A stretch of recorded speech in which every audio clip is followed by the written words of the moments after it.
Hey parents, Varsity Media is now offering ISO video of just your athlete. Why settle for the wide angle that shows every player on the field?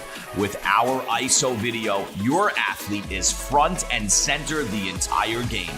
This footage will help in creating highlight videos for college coaches to better pinpoint your athlete's play on the field. Watching our video will help your athlete improve progressively throughout the season and may lead to a college scholarship.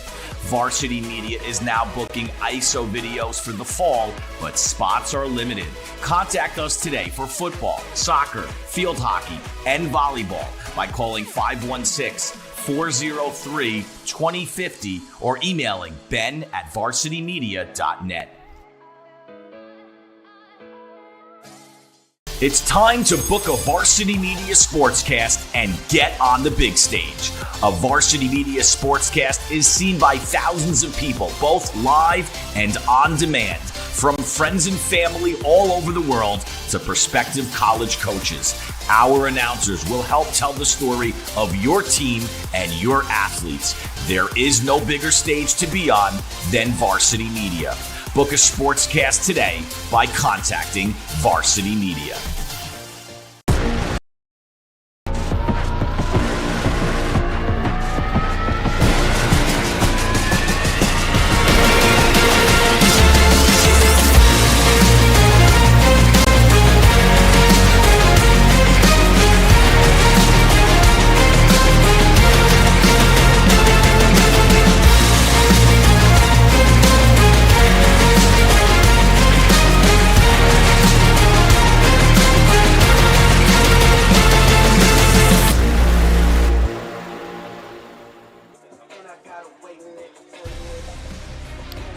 Mineola is the home to the latest of this annual Battle of the Bridge. Flyers coming in 2-0, taking on the 1-1 Pirates of Seton Hall Prep. Should be a doozy here from Gold Star Stadium. Well, good afternoon, everyone. Dylan Butler alongside former national champion at Clemson by way of Harborfields High School, Pat Godfrey. And Pat, we always look forward to the Battle of the Bridge. It's bragging rights. It's really good football. It's big boy New Jersey football, big boy New York football. Let's get it on. If you follow Northeastern high school football, it gets no better than these couple weekends here. A huge opportunity for the Chaminade Flyers, who have already doubled their win total from last year, to send a message to the New York State Catholic High School Football League that they are back. But first, they're going to have to get through the Seton Hall Prep Pirates team, who might be a bit young, but is incredibly talented and is coming from West Orange with a vengeance. By the way, I didn't get the memo. I should have had my shades on, apparently. That's what Pat Godfrey's going with today. Top Gun vibes. Hey, always, always.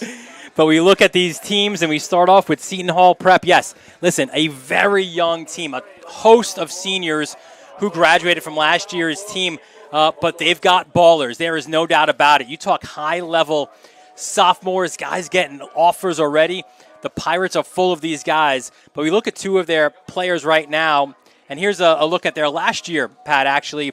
Slow start to the season as we take a look at their at a glance. But they rallied strong late in the season. They won 3 of their last 4.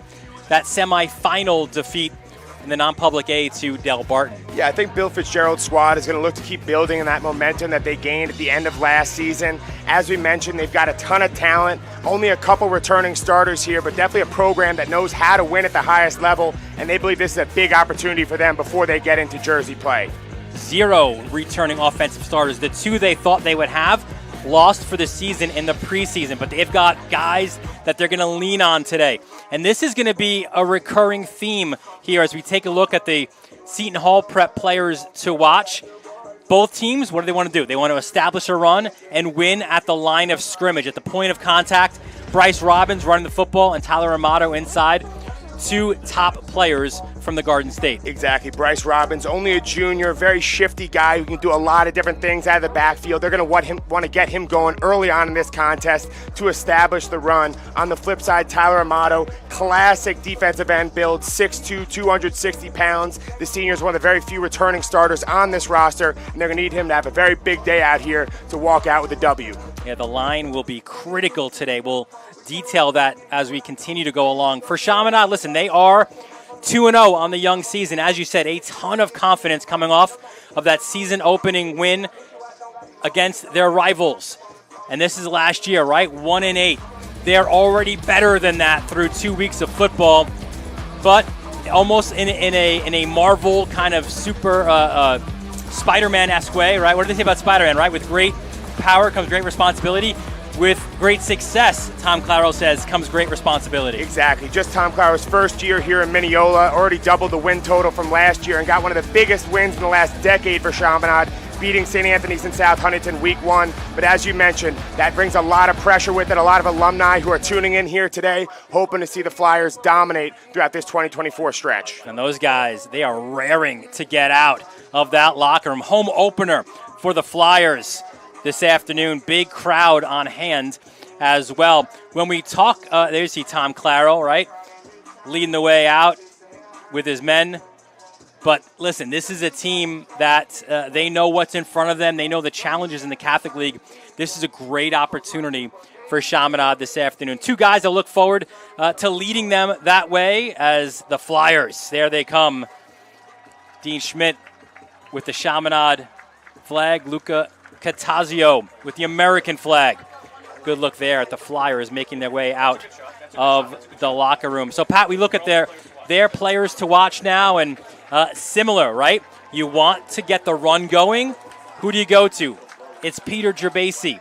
And you want to win that line, you go to your end, Lucas Smith. Peter Gerbasi's been tremendous. The senior is averaging close to 100 yards a game on the ground, already 2 touchdowns. He's a great lax player, but is making his presence known in the fall right now, and he's going to have a big day against his Pirates D if they want to walk out of here victorious. On the flip side, Lucas Smith has quickly emerged as one of their top playmakers this year. He's only a junior, but at 6'1", 210, he's going to be causing havoc off the edge. Look for him to continue the pass rushing success that he's had with already 2 sacks this year. Pat, we take a look before the start of this game to our keys to the game. And we already teased it a little. This one, there he is, Tom Claro. And listen, this is a guy who got a ton. It took him 2 days to answer all the text messages and congratulatory calls from that opening win against St. Anthony's. He knows what's in front of him. He's a guy obviously super familiar with this league, most recently coaching the O-line at Stepanak. And you know the dogs they had at Stepanak, right? So Claro, a veteran at this, he knows what's at stake here this afternoon. No doubt. Coach guys like Michael Cagoni up at Stepanak, who's now starting at Coastal Carolina, so he knows how to bring physicality into a program. He's also a Chaminade grad, graduated in the class of 1992, so it means a lot for him to be able to come back here and reestablish a winning tradition that these Flyers fans are used to. Great start so far, but no bigger test than facing a heavyweight from the Big North Division out of Jersey. Seton Hall won the toss. They will elect to kick. It is Seton Hall prep. It is Chaminade. It's the Battle of the Bridge. Opening kickoff next, right here on the Varsity Media Sports Network.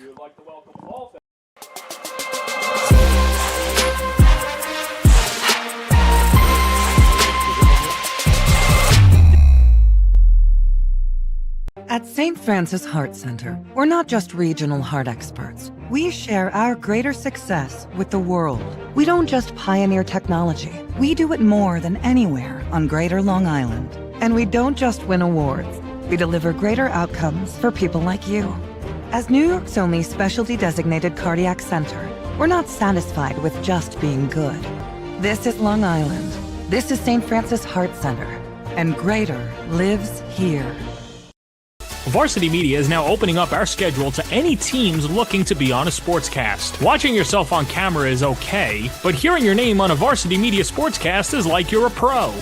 And look at this opportunity. Feldman behind. Jersey pulled. Feldman! Now of both of the Catholic, or if you want to call them non-public in New Jersey, elites doing battle. Super fun, very much looking forward to. The last couple of years has been Paramus Catholic as the team Chaminade has faced home and home, but first time here for Seton Hall Prep making their way to Long Island. This is always a fun slate, and the last couple years it's been approaching parity a lot more between New York and New Jersey. This year so far, a little bit of a rough start for the New York side of this battle, with the Jersey schools really dominating, but I'm sure Chaminade wants to kind of change that narrative, and they got a great opportunity to here at Gold Star Stadium. Getting set to start here, kicking for Seton Hall Prep, a really good one at that. Declan Farrell, the lefty, deep for Chaminade. You've got Brendan Park, new number for him, number 13, and he's joined by Ben Bakirs, number 15.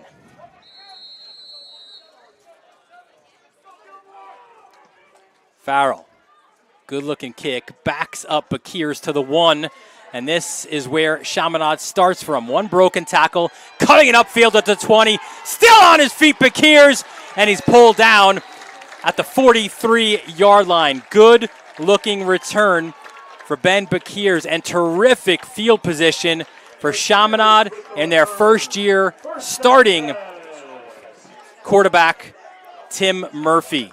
Pat Murph has been phenomenal through his first 2 games as a varsity starter. Yeah, Tim Murphy's just kind of your classic pro-style quarterback at 6'2", 215. He throws a beautiful ball with some touch, so he's going to look to get going early and often here today.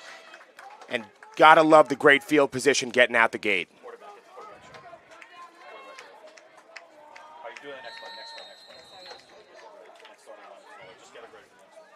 So here we go. Chaminade, first possession, 1st and 10 from the 43-yard line.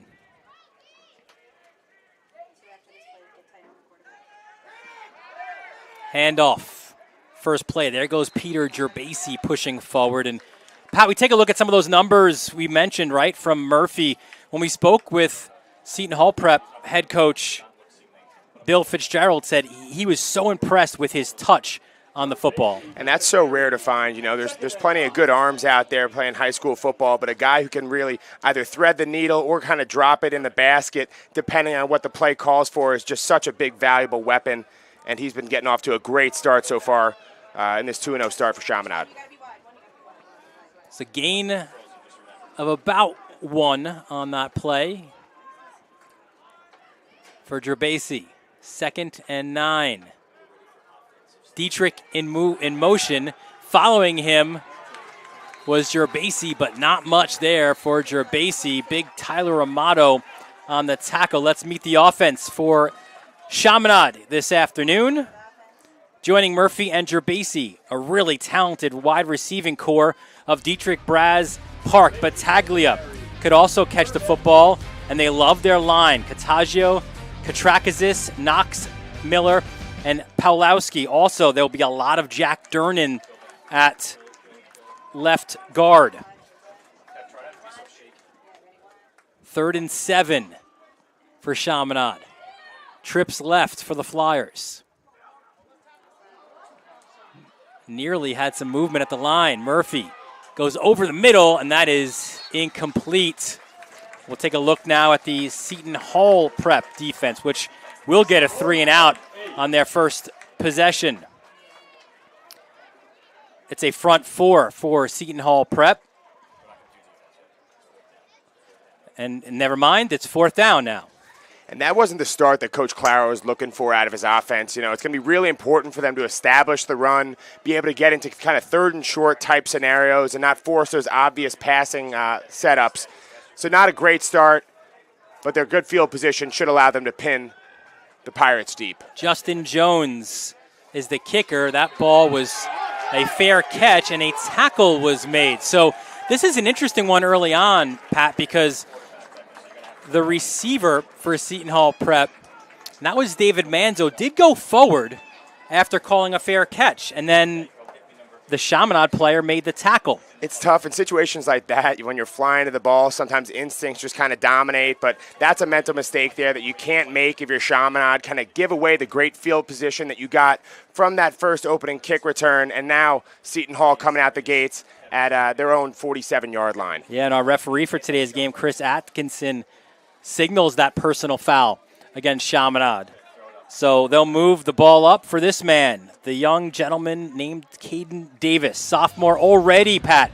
Marshall, Toledo, and West Virginia offers as a sophomore. And as we'll see all day today, this guy is so exciting because he can get it done through the air, but what he can do with his feet can be equally as magical. As you said, a guy who's garnering big-time recruiting interest, and he's going to have an opportunity to kind of make a statement out here in a big interstate game. So like Chaminade, Seton Hall Prep, really good field position for their first drive of the game at about the 43-yard line. Handoff, Robbins tries to go up the gut. Good defense there by the Flyers. They are calling for a fumble, but I don't think Chris Atkinson is agreeing. Yeah, so we'll stay with Seton Hall Prep. Little inside zone there at the gate for the Pirates, but no match for Anthony Trapani, number 35. He's only about 5'7", $160 there at middle linebacker, but you're going to see him fly up right here and make a stick and set the tone for the Chaminade D. 2nd and 11. Davis over the middle. That ball is complete to Matt Bergwell. Let's meet the starters offensively for Seton Hall Prep. Davis, Robbins, Bergwell, Moran, Nilio, Amari Jones, just a freshman. Look out for him. Danelli, Bruzezi, Camille, Caratello, and Palace Condolo up front. 3rd and about 5. Davis spins, nowhere to go. But look at that. This is why he's the starting quarterback. Breaks the initial tackle, pushes forward. He was hit for a loss after fumbling the snap. He'll get the first down. I mean, hey, that's Division I potential if I've ever seen it. The guy breaks 2 tackles here in the backfield, and it looks like Chaminade has him pretty much dead to rights. You'll see number 31, Nick Cuomo, get in there first. Number 52, Tom Jemison as well, but those defensive linemen not big enough to take down number 8, who kept rolling. 1st and 10 from the 36. There is some movement there. Chris Atkinson points it out. It's a full start for the Pirates, so push them back 5 yards. Looked like that was Tim Balogan right there, the sophomore guard. And that's one of the things you got to be worried about if you're a Seton Hall Prep fan. A lot of talent, but a lot of inexperience. How are you going to respond out here on the road in a hostile environment? We'll get to the Chaminade starters defensively after this play, and it is Davis. Look at Gazelle getting out. Never mind, we're going to go to replay. Look at Davis now into the red zone. Right here, Davis runs the read option to perfection. If we get this replay going, you're going to see the 2 edge defenders for Chaminade both crash down. He pulls it, and off to the races. Really quick start here for this Pirates offense. 1st and goal from the 7-yard line. More motion. And again, that's going to be on the offense. Another sophomore there, Nick Danelli moved. And so far, the Pirates moving the ball at will.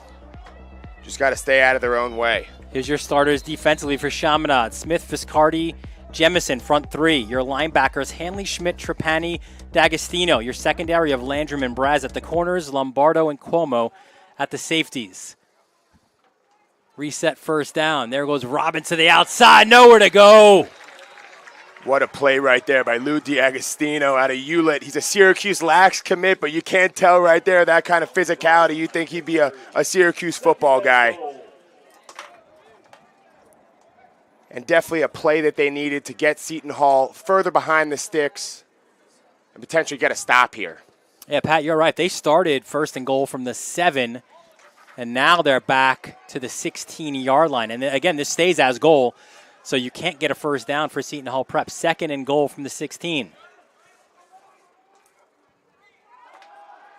Back to pass, over the middle, complete. Touchdown, Seton Hall Prep. What a strike right there by Caden Davis. And he finds Matt Bergwall. Bergwall is one of his favorite targets. The senior is pretty much a rock for this offense, as steady as they get. And Davis is able to thread the needle right here, as you'll see, into tight coverage. And that's just textbook right there into double coverage. But it doesn't matter if you can deliver it on target like that. What a great opening drive if you're a Seton Hall Prep Pirates fan. They're on to attempt now the PAT. Again, it's Farrell to do so. Matt Moran is your long snapper. And Jack Gilmore is your holder. Declan Farrell right here, whose dad works on Wall Street with me, will be pretty happy with that one. Coach Fitzgerald said one of the best kickers they've had in a long time at Seton Hall Prep, and puts it through. Take a quick break here from Gold Star Stadium. Seton Hall Prep strikes first in this Battle of the Bridge, brought to you by Catholic Health. You're watching Varsity Media, New York's premier high school sports network. At Catholic Health, when we see our island, we see extraordinary life. The most extraordinary of which is you. It's because our Catholic faith places the highest value on people. All people. It's the inspiration for our exceptional medical care with unmatched compassion. And it's why at Catholic Health you're more than a patient. You're someone's family, best friend, and a neighbor to us all. Long live Long Island. Are you a local business looking for new and creative ways to promote your company? Varsity Media offers affordable rates that can get your message across to a demographic of 18 to 54 years of age. Our follower base. Great start for Seton Hall Prep. Farrell. A good looking kick as well. Get it to the back of the end zone. We saw Tim Tomlinson the last couple of years for Chaminade do that on this field. And listen, for Chaminade, right? And they saw it in week one. It's about battling back from adversity. And you get an early taste here with Seton Hall Prep scoring in their first drive. No doubt. I mean, I think this team has been battle-tested early on with already a win at St. Anthony's in South Huntington. So they're used to a bit of adversity. I think right here you just got to settle in there and control the clock right here, get a good momentum going on the ground, and set up some third and shorts. Quick look at the Seton Hall Prep defense. Donovan Amato, Hercules, Fiscaldo, Cook, Gilmore, Wellett, Daniels, Bedarski, Manzo, and Robinson.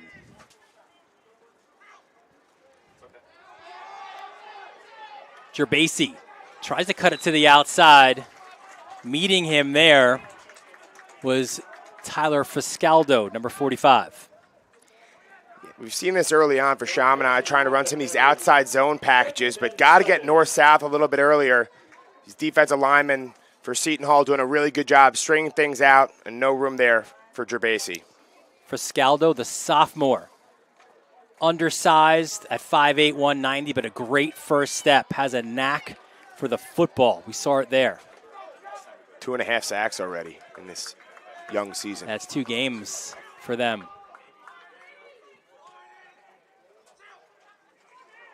Murphy fakes the handoff. Pressure came. That's Dietrich. Good blocking on the outside. Dietrich will get the first down. He came into this game, although is there a flag on the play? Nope, we're going to move first down. He came into this game with 7 receptions, 4 for first downs. Yeah, Michael Dietrich just continuing this lineage of stars from Chaminade. His older brother Mason now at RPI. But really nice package here. They're going to basically set up everything going to the left, get that defense to bite, and then a quick hitter to the right. And that's the kind of momentum you want to see if you're a Flyers fan. I think on the outside there with the block, is that 17? No.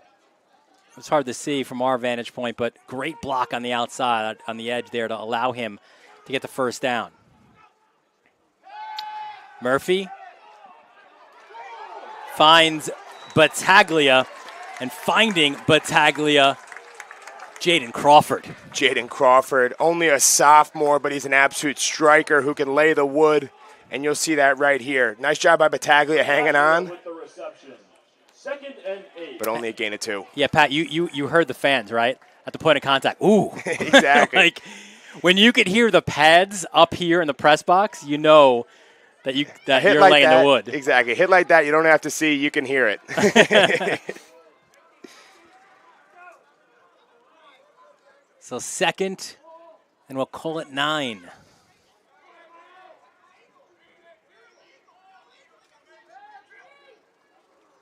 Handoff to Gerbasi. Cuts it inside, tries to turn upfield, but a good-looking tackle. That right there, though, a step in the right direction for Chaminade's offensive line. You know, following guys like C.J. Knox and Declan Miller on the inside. They're able to get things going in the right direction and set up a third and short, which is much more manageable behind your senior quarterback, Murphy. That was Justin Cook with the tackle, 2-year starter, all-conference Offers from Lafayette, Central Michigan, Bucknell, and UMass. So 3rd and about 5 for the Flyers. They moved the football in their last 3rd down conversion. Dietrich was the target. This time it's Gerbasi up the sideline. And Peter Gerbasi just pulled out. Great tackle by Taylor Daniels, but another 3rd down conversion and a big play by Gerbasi. What a huge play by the senior running back. Just a quick hitter right here on the 3rd and short, and is able to spring it open. If it wasn't for an incredible effort by Taylor Daniels, that would have been 6 right there. But nice job by Murphy, hitting him in stride, allowing him to keep his momentum going. And if Taylor Daniels wasn't a 4-5 kind of guy, then I think Peter Gerbasi is celebrating right now. Yeah, not too many guys on this field who were going to catch him. 1st and goal from the 9 for Chaminade.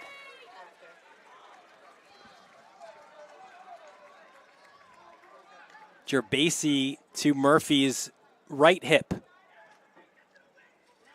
Battaglia was in motion. Little misdirection. Amato is in there to read it really well. Chaminade did really well in that Week 1 win against St. Anthony's with that misdirection, but Amato, he was watching film. Yeah, hey, they've been very disciplined in terms of gap integrity on the Pirates defense so far. Been able to shut down some of these misdirections that we've seen early, and we'll see how Chaminade responds. So no gain on 1st down, 2nd and goal from the 9 for the Flyers.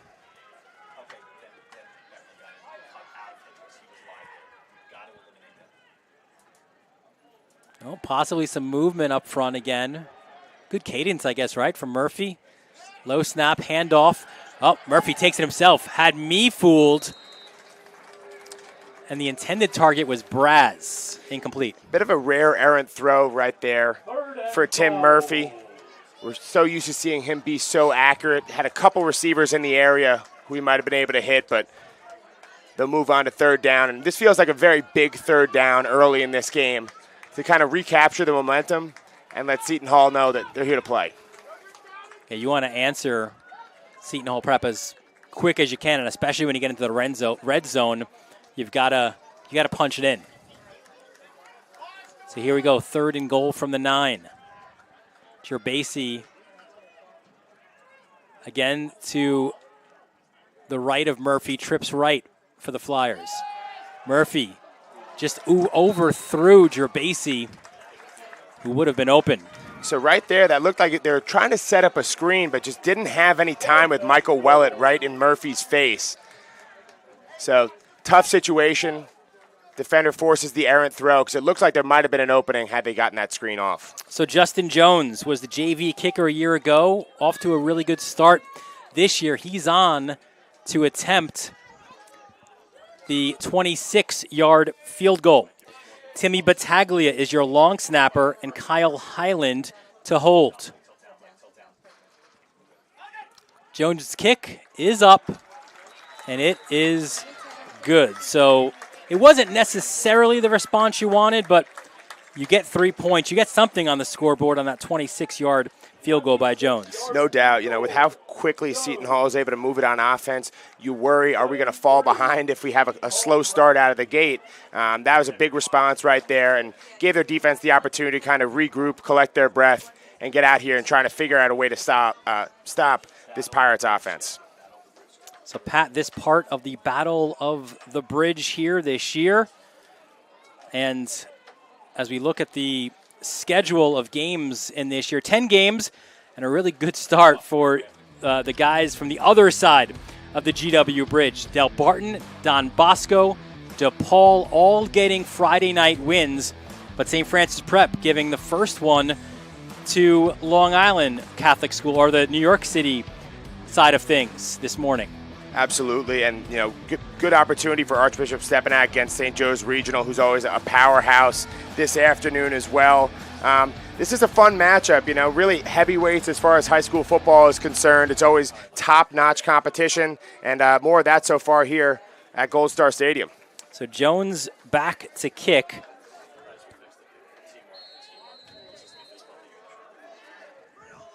You got some talented returning guys as well for Seton Hall Prep. Line drive kick, and that gets to where you want it to go if you are Chaminade into the end zone and forcing Seton Hall Prep to go long field. Yeah, that's a big deal right there. You know, the kicking game has been excellent on both sides early on, and, you know, that ability to pin the Pirates back into their own territory and make Caden Davis go a full 80 yards is such a weapon if you're Chaminade. So Seton Hall Prep starting from their own 20-yard line. They opened the season with a quality win against Union, 34-0. And then they took one a little bit on the chin last week against St. Joe's Regional, and they are not the St. Joe's Regional we saw last year. Augie Hoffman back in as the head coach, and they will certainly be a team to look out for. Here's Caden Davis under pressure. Davis eludes a couple guys, but listen, you gang tackle when you can, and that's exactly what Lucas Smith and the boys did. Yeah, look at Lucas Smith, Giancarlo Viscardi finally are able to bring down Caden Davis, but he's the kind of guy we're going to have to gang tackle him all day. Not an easy sack to get, but wow, what a huge way to start off on first down for the Chaminade defense. And you'll see a whole host of Flyers right there. Lucas Smith in there. And Bill Fitzgerald, the Seton Hall Preps coach, said one of the reasons we like Caden Davis is because he makes off-scheduled plays, right? That freelancing a little bit. And that's what he was trying to do here. Here comes Robbins. And this sets up Chaminade. If you can get a stop here, right? Field position flips your way. No doubt. Really nice tackle there by Will Hanley, the senior linebacker at 6'3", 205. And surprised that we haven't seen more on the running game from Seton Hall so far. That I think was maybe their first carry for Robbins. They'll look to get him going as that junior is the heartbeat of this offense. So 3rd and about 10. You've got to get pretty much to the 30-yard line now if you are Seton Hall Prep to get the first down. Looks like DiAgostino's coming. Davis surveys the situation, tries to get Amari Jones, the freshman, on the outside, incomplete, and now the Pirates go 3 and out. What a huge shift in momentum over the course of these last 3-4 minutes of play. We mentioned how big it was for Chaminade to get a couple points out of that last drive. Then their defense able to regroup with the 3 and out, and they should have some solid field position for the Flyers offense to try and punch it in. Here's Farrell again, who's handling both the kicking and the punting responsibilities for Seton Hall Prep. And he's a weapon in both regards. We'll see if he's able to flip the field here. It's a good snap. Farrell gets it off, end over end, which backs Dietrich up. What a punt. Wow, and it stays in. Wow. And it takes a Seton Hall Prep bounce to the 22-yard line. Unbelievable. That was, by my back-of-the-envelope math, about a 70-yard punt right there, Dylan. And that's not something that you see often on Sundays, but certainly not in high school football. Yeah, that was like from one town to the next. And there you see Bill Fitzgerald on the other side. Head coach in his 7th season. He's a guy in his first game, right? He played at St. Peter's Prep. His first game ever at St. Peter's Prep as a freshman here against Chaminade, the freshman team. He said that we won that game. The varsity played down at Hofstra. They lost that game 14-0. But listen, there are ties for Bill Fitzgerald. We'll get to that after this play. Some fun Long Island ties for him. So Chaminade backed up at their own 21-yard line. Handoff to Gerbasi. Tries to cut it to the outside. And a good pursuit to the football. Pushing him back was Dylan Gilmore. Yeah, that was a really nice play on the Seton Hall defense by James Dunneman, the second. The Fordham commit able to string that one out and have the rest of his defense be kind of the beneficiaries. But when the defensive line is creating chaos, it makes everything more difficult for an offense trying to get going. Mentioned the Long Island ties. Bill Fitzgerald, his cousin, is Joseph Fitzgerald, a North Babylon native who competed in the 1996 Summer Olympics in Atlanta as a member of the U.S. men's handball team. Now a pastor at St. William the Abbot Roman Catholic Church in Seaford. I wonder if he asked his brother to say a few prayers as they made this trip to Mineola. Cousin, sorry. I'm sure he did, though. 2nd and 11. Murphy, look out, under pressure.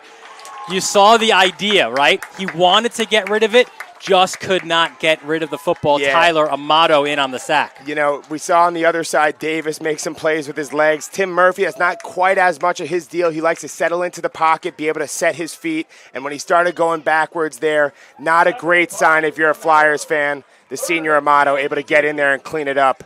And he's already having himself a day.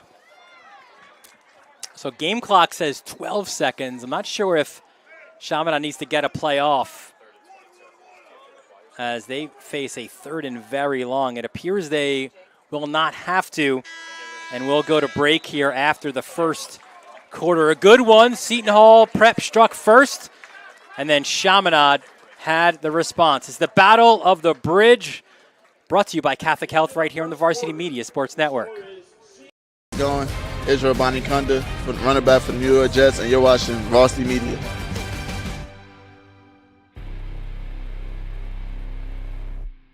At Catholic Health, when we see our island, we see extraordinary life. The most extraordinary of which is you. It's because our Catholic faith places the highest value on people. All people. It's the inspiration for our exceptional medical care with unmatched compassion. And it's why at Catholic Health you're more than a patient. You're someone's family, best friend, and a neighbor to us all. Long live Long Island. When it comes to live streaming, Varsity Media does it all. Athletic events, concerts, musicals, graduations, even weddings.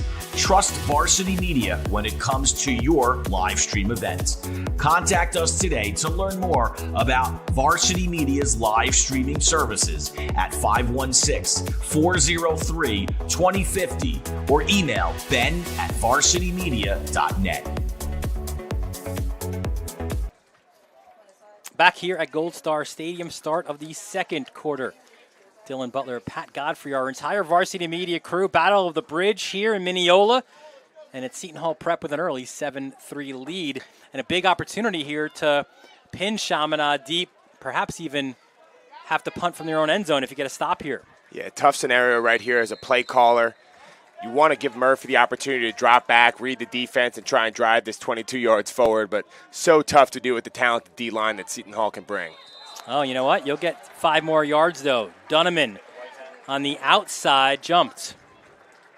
And that hard count's been an issue all day for Seton Hall Prep. They haven't jumped yet prior to that one, but a couple different times where they kind of jumped and got back.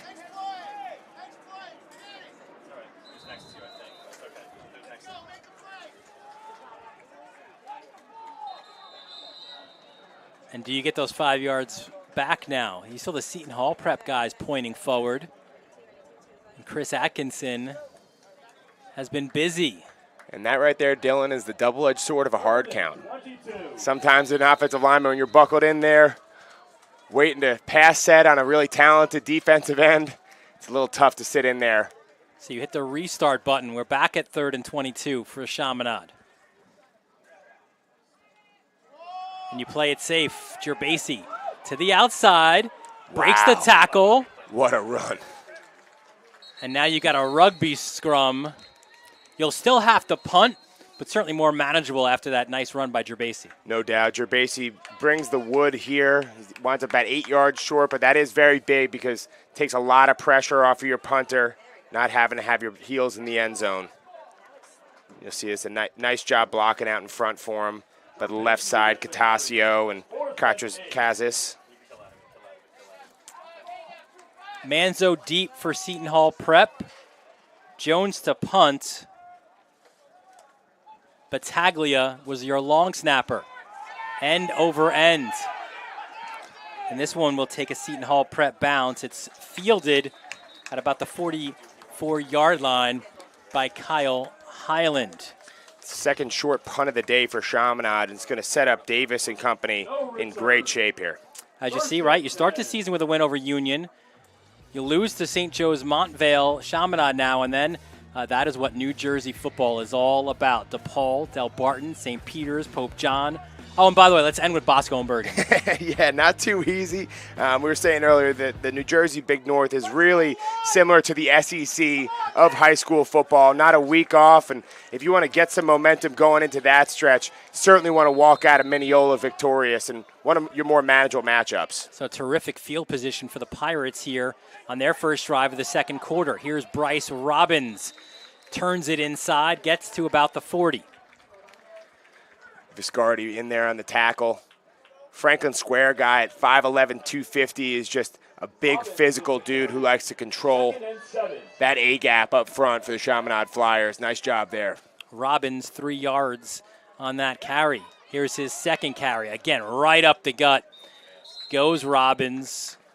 Obviously trusting guys like Mason Camille and Will Bruzzese and Dominic Caratello inside. Yeah, some success with the inside zone here. Nothing too flashy, but hey, 4 yards in a cloud of dust sets up a great 3rd and 2 situation. Gives you a lot of opportunities as a play caller here with probably 4 down territory at the 35. Yeah, 3rd and 2. Robbins again. Nothing doing this time. And we called him our impact player for a reason. Lucas Smith, the junior from Glenhead, with the hit. Yeah, Lucas Smith is just a dude out there. We're going to be calling his name all day long, but brings all 210 pounds behind him right here in a big 3rd down scenario to force a decision early here for Bill Fitzgerald. The decision, at least it appears like they're going to go. Trips left for the Pirates. Empty backfield for Davis. And Davis will follow his blockers. Cuts it up the field. Caden Davis, a first down and more. Yeah, right here. Love that play call. He's just going to follow his offensive lineman. With like number 70 right there, Tim Balogun. And wow, what a play there. So tough when you have trips to the left. The whole defense is committed to covering those wide receivers, and then all of a sudden, Davis breaks right, and 20 yards later, it's another set of downs. And by the way, just like Davis, Balogun, as it's Robbins pulled down by Schmidt. Balogun, the left guard, 6'1", 250, also just a sophomore. Yeah, it's scary when you think about the number of underclassmen that are out here getting some major reps in a big-time environment for Seton Hall Prep and what this program could become over the course of the next couple years. 2nd and 7 after 3 more yards by the junior running back, Bryce Robbins. Robbins again. You could see how shifty and elusive he is. Did a little shake and bake on that first attempted tackle. Got to the outside, forced out shy of the first down marker. Yeah, got to love the Ricky Bobby impression right there. Shake and bake of the outside zone. Robbins is more so a guy who's comfortable hitting those outside kind of plays, not as big at only about 165 pounds, but can make the most of it when you give him some daylight. 3rd and 2. Robbins goes to the sideline. Coming in, Colin Moore, number 29, another of the sensational sophomores for Seton Hall Prep. And it was Will Hanley, it looks like, flew in off the edge, number 8, and basically times up that snap absolutely perfectly. Yeah, Moore was the carrier, and now the field goal unit will come on for Seton Hall Prep. That's a big stop right there for this Flyers defense. Even if Farrell able to connect here, you keep it to a 1-score game. So this, a 26-yard attempt for Farrell. Matt Moran is your long snapper, and Jack Gilmore, the backup quarterback, is your holder. Farrell's kick is up, and it is good. So Seton Hall Prep does get more points on the board. They lead this one 10-3. You're watching the Battle of the Bridge here, brought to you by Catholic Health and the Varsity Media Sports Network.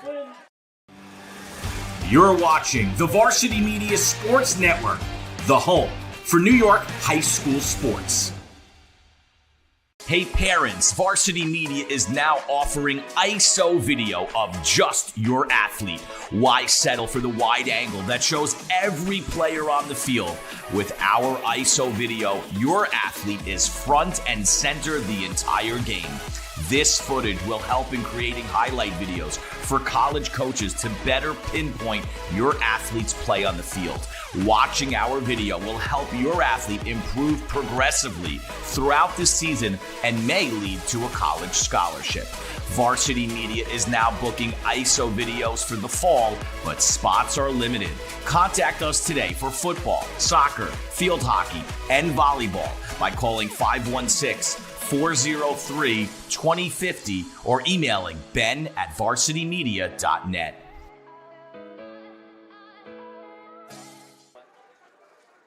So Farrell, after his 26-yard field goal, kicks it off. Bakirs backs up. He fields it inside his end zone, so a touchback for Declan Farrell. And the kicking game, when we spoke with Bill Fitzgerald, he said that was one of his keys. We saw it on the screen, right? Win the special teams battle. And he felt he had a really good one in Declan Farrell. Yeah, he talked about they've got a culture of good kickers and punters at Seton Hall. And Declan Farrell, he said, could be one of the very best that's come through there. I was talking to his pops. He's getting some Division I interest already. And we're seeing it be a major factor early on in this game. So Chaminade, they'll start this series from their own 20-yard line in a first half that is cooking. It is a hot late summer afternoon here in Mineola. On the field and in the press box as well. Hey, Dylan, before you know it, we're going to be freezing at Mitchell Field or up at Fordham. Battaglia in motion. Murphy looks that way, finds big Timmy Battaglia, breaks a tackle, and Battaglia up the sideline for a first down. That's the play that you want to have on a first down. Yeah, it's the second time they've hit Battaglia on one of those quick hitters there, and what an advantage to have a guy like that in your lineup at 6'1", but 240 pounds, chugging that ball downhill, and no defensive back wants to have to fly up and meet big number 84.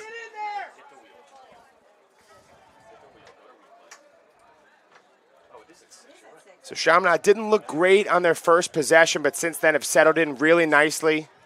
By the way, apologies. 84 was Brady Murray. 18 is Battaglia. So our bad there, Brady. Good-looking play there from the junior from Rockville Center. And again, the cadence nearly resulted in a jump. Jirabasi, nowhere to go. Good-looking tackle by Dylan Gilmore. This guy, when you look on his social media, an absolute beast in the weight room. Yeah, he's a man after my own heart. You know, loves getting after it. Chest day through leg day kind of deal. And Marist and the Red Fox is going to be very lucky to have him next year. Let's go, Cook! Pick six, Cook! Pick six! One of many guys on this defense. Yeah, that linebacking core for Seton Hall Prep is super impressive. That is the heart and soul of this Pirates defense. Cook, Gilmore, well at the third.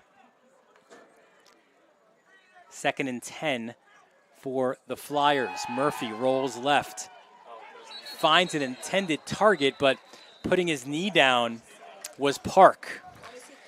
Yeah, it's tough right there. Brennan Park catches the ball with his knee on the ground. On Sundays, that's a fine play, but on Saturdays, that's a short gain. 3rd and 8. Brendan Park, the senior from Flushing, might be the second best receiver on this team behind Dietrich. And they've been getting going, moving Tim Murphy around a little bit, some outside zones, some rollouts, and trying to throw a lot of different looks at this Seton Hall defense, try and confuse him a little bit with a lot of misdirection up front. So Dietrich has 8 receptions on the year, 5 for first downs. Do you go to number 3 here for Chaminade? A 3rd and 7. Goes over the middle to Braz. And Braz taken down, cut down there by number 27, Dylan Gilmore, and the Flyers will be forced to punt. Yeah, right there, Seton Hall and Lou Zampella, their DC, just dialed up a big-time blitz. Murphy didn't have enough time to really survey the field, has to hit his underneath receiver, and it's going to lead him to a 4th down and another punting scenario. So Jones to punt. And it should be Manzo. It is 25 back. High snap, good recovery, and a really good punt. Manzo fields it with a fair catch at the 35-yard line. Best punt of the day right there by Jones. Some big games we have for you coming up here on the Varsity Media Sports Network. Multiple sports, right, as well. Little boys soccer action, Herricks and Massapequa. We go to the court for Manhasset, Belmore JFK girls volleyball. Back to the gridiron, Holy Trinity against undefeated right now, St. Francis Prep. And Cary Malvern boys soccer, Island Trees, Cold Spring Harbor under the lights. And then another one we'll have for you as well, Stepinac St. Anthony's. All of these games right here on the Varsity Media Sports Network. Yeah, it's one of the reasons why it's such a joy being a part of the Varsity Media Sports Network. Your one-stop shop, no matter whether you're a football fan, a volleyball fan, anything in between. Davis finds Matt Moran on the outside. Moran made some nice plays last week in that loss to St. Joe's Regional. Is getting himself even more opportunities. Yeah, Moran's a guy as a senior who's kind of waited a long time to have his turn and has been making the most of his opportunity out here this year. 2nd and 7, 3-yard gain on that pass. Davis fires one over the middle and in and out of the hands of Amari Jones. Jones, that's the second time today where the ball was there, just about there, and unable to make the grab. But a really talented freshman is Amari Jones. Yeah, a young guy with a ton of upside out there, just still kind of getting settled into the pace of play up here on varsity. Want to give a quick shout out to that offensive line for Seton Hall Prep too, giving all day to Caden Davis to step in and deliver a nice strike there. 3rd and 7, Davis, more time, goes over the middle, that's complete, out to midfield, first down for Seton Hall Prep. That's Cadell Barlaford Stockling, the sophomore, another sophomore. Impressive that the sophomore is able to hold on to this one too, because he's going to receive a absolute blow from Nick Cuomo right here, coming down for that safety position. That's a hard hit, and able to hang on to the ball, move the chains. Well done, son. Robbins pushes forward for about a yard, and that's exactly what Bill Fitzgerald said of Barrelford Stocking, right? Tough as nails. And he showed it there, making that grab while getting hit.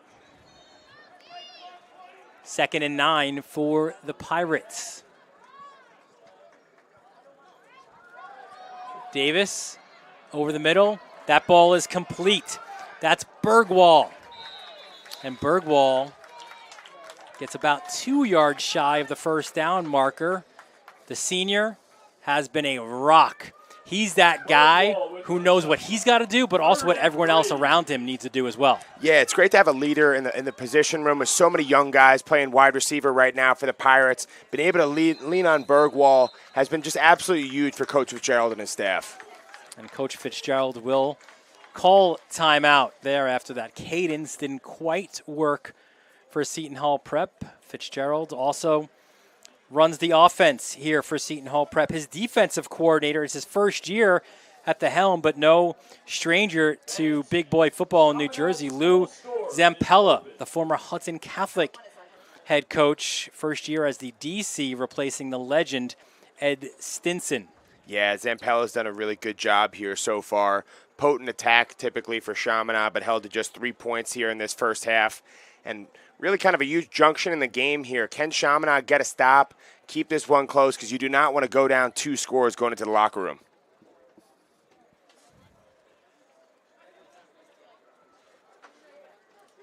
One thing I'm going to be keeping an eye on for the rest of this first half is Lucas Smith and the battle that he's going through right now against Nick Donnelly.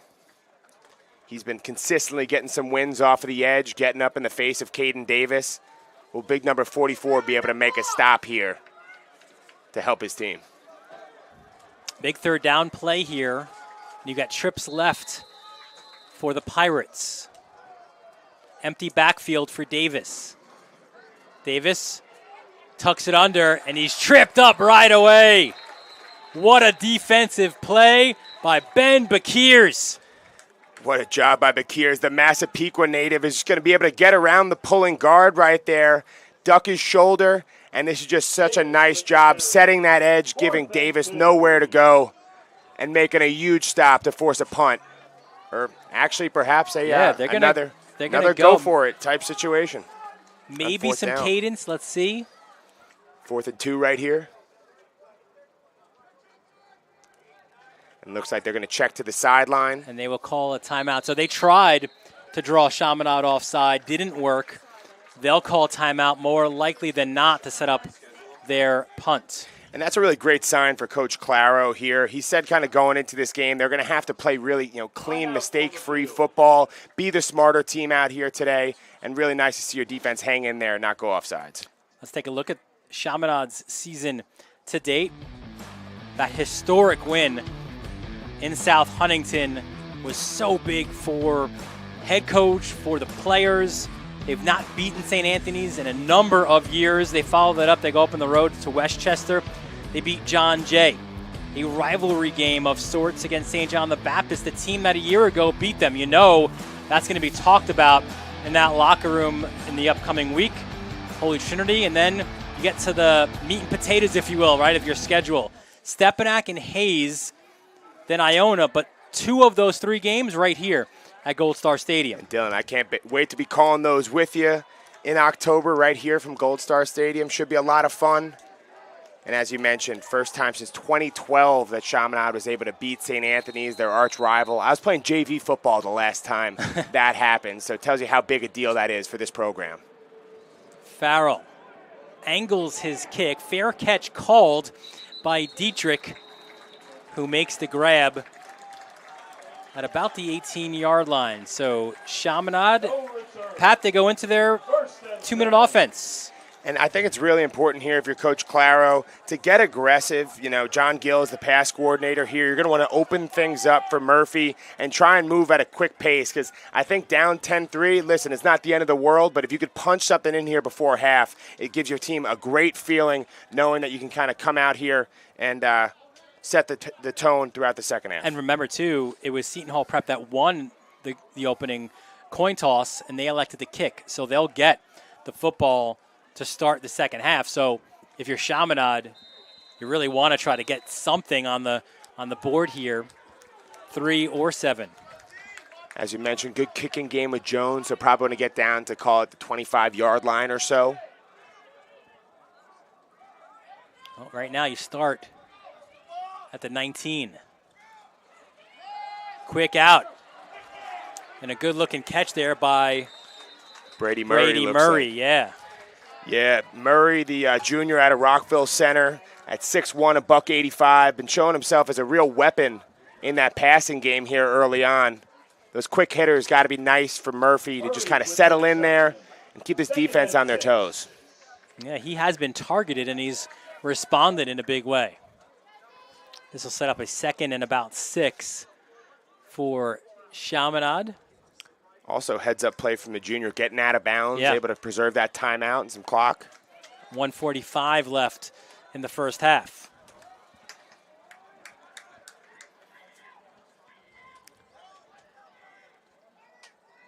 Murphy with Gerbasi to his left.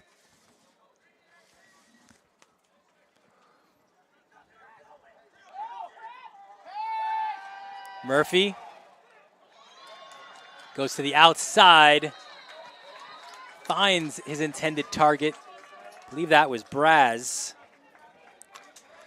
Nice play by Braz, but got to know where the sticks are. So close right there. A little bit more north-south action. Well, also he cut it inside, so that takes some more time off the clock. And a little bit underthrown right there by Murphy. Braz has to come back to it. That's why I see him just short. Gerbasi, the carry, pushes forward, but doesn't get that extra push that he would want. Seton Hall Prep right away calling timeout with 1:02 left in the fourth quarter, realizing that Chaminade's going to have to punt, and you'll have the opportunity with that great left foot of Farrell or with the playmaking ability of Davis and company to maybe get something here This is a big play right here. Dylan, it looks like our white hat, Mr. Atkinson, is going to be calling time and measuring this one out. And depending on the way that this one goes, could be a huge swing of momentum. As you mentioned, Farrell, good, probably up to about 45 to 50 yards. So can Fitzgerald rescind that timeout? Now this is when you bring the chains out, that's an official's timeout. Let's see what you got. And they gave it to him. They did. Wow. So Fitzgerald's like, listen, cancel out that timeout, please. And what a play by Peter Gerbasi. It was going to be close, and what he did is just lowered his shoulder as a senior. Real smart guy, knew exactly where the sticks were, and by about a half an inch, were able to keep this drive going. Huge play for Chaminade.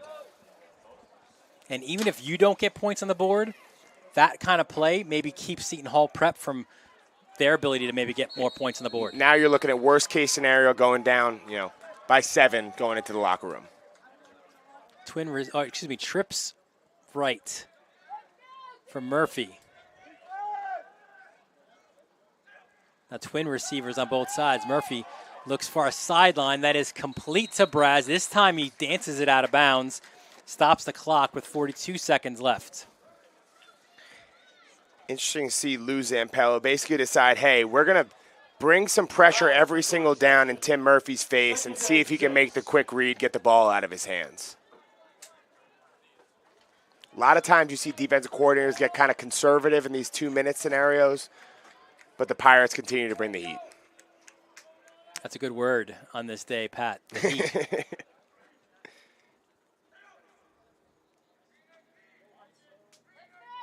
Quiet here at Gold Star Stadium. Murphy under pressure, rolls out, finds his intended target, Brendan Park. Looks like a timeout for Chaminade, but great job by Brendan Park, the senior. Heads up play, just getting to the sticks and sitting down. Looks like they're going to be able to move the chains once more. And with about 34 seconds left, they're probably going to need to get another, call it 35 yards to be in a comfortable position for Jones to take the kick.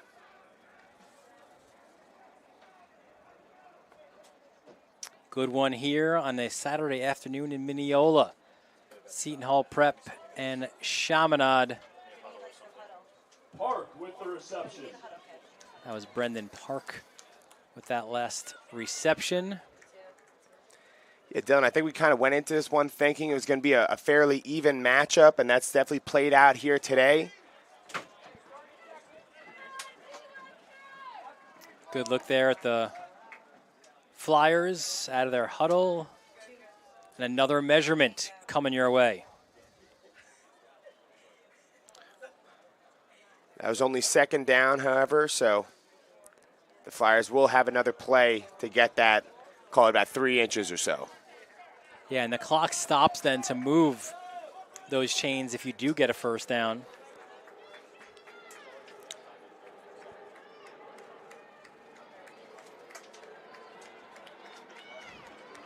Interesting scenario. Probably want to run the ball and use a quick timeout if you're able to get it, as Coach Claro.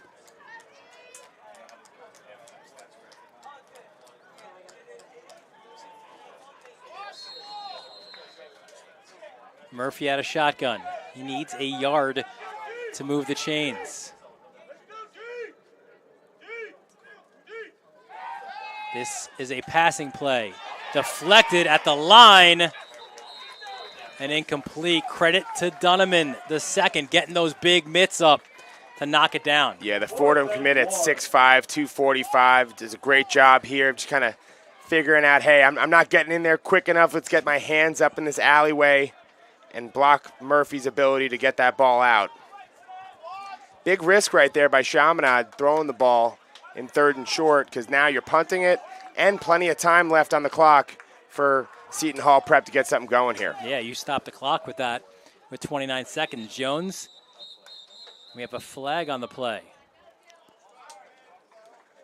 Looks like it's Gilmore who's down in the field. Dylan Gilmore, that starter at linebacker. He's quickly up, though, and gets a nice ovation from the Seton Hall Prep faithful.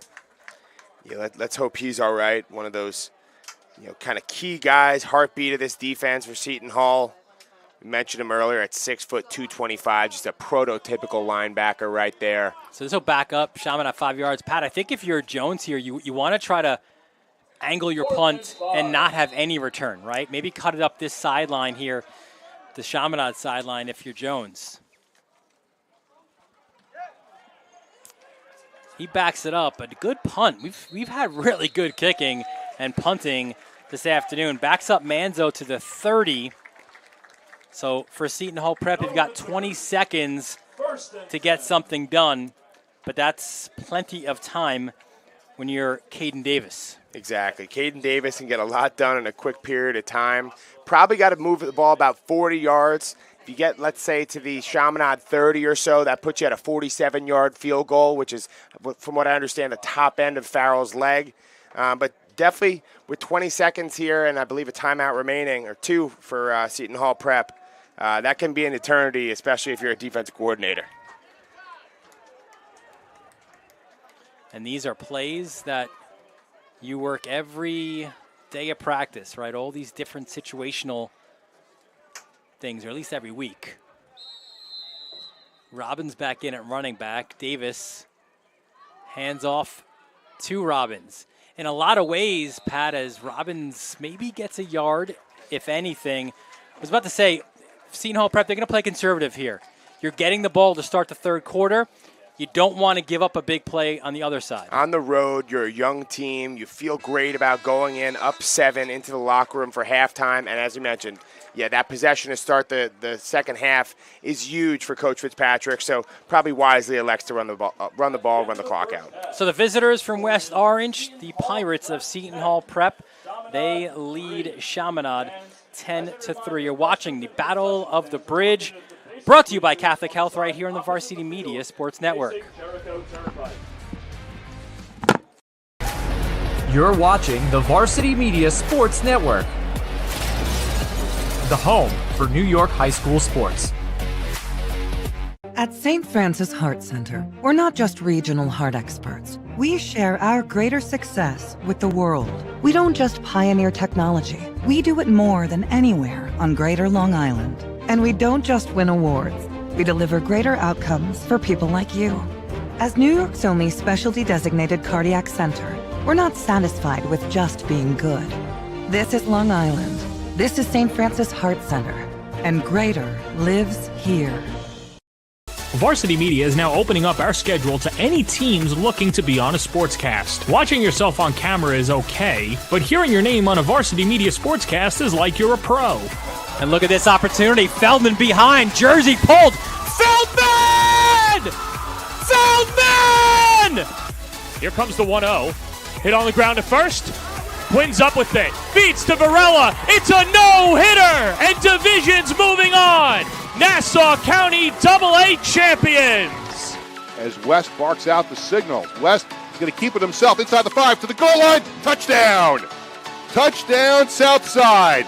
Varsity Media offers sportscast coverage for any sport, and our coverage airs live and on demand so everyone can watch the game. Now is the time to be a star on Varsity Media. Contact us to book a sportscast today at 516-403-2050 or email ben@varsitymedia.net. Are you a local business looking for new and creative ways to promote your company? Varsity Media offers affordable rates that can get your message across to a demographic of 18 to 54 years of age. Our follower base across social media is over 50,000 strong, and our viewership numbers per game are in the thousands. Don't blow your advertising budget on old staples like TV and radio media. Reach out to Varsity Media to get the best bang for your buck.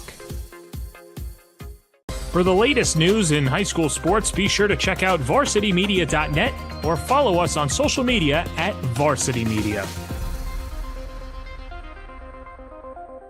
Hey parents, Varsity Media is now offering ISO video of just your athlete. Why settle for the wide angle that shows every player on the field?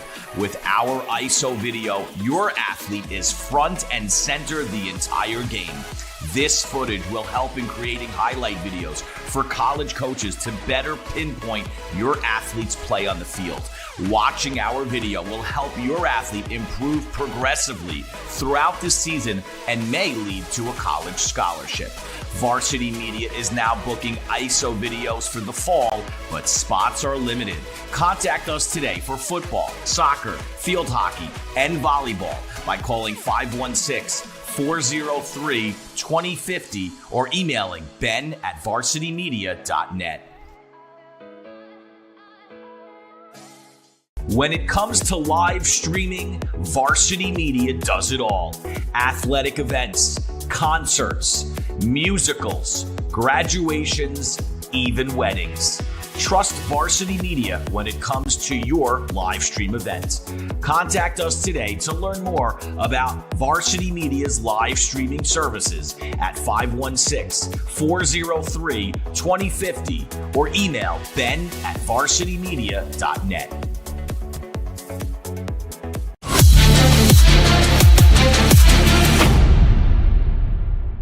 At Catholic Health, when we see our island, we see extraordinary life. The most extraordinary of which is you. It's because our Catholic faith places the highest value on people. All people. It's the inspiration for our exceptional medical care with unmatched compassion. And it's why at Catholic Health you're more than a patient. You're someone's family, best friend, and a neighbor to us all. Long live Long Island. High school sports fans, Varsity Media is the exclusive live stream partner of Nassau County Championships. To live stream fall, winter, and spring championship events, head to varsitymediapass.com to order. Now accessible on smart TVs. Varsity Media is your home for the Nassau County Championships.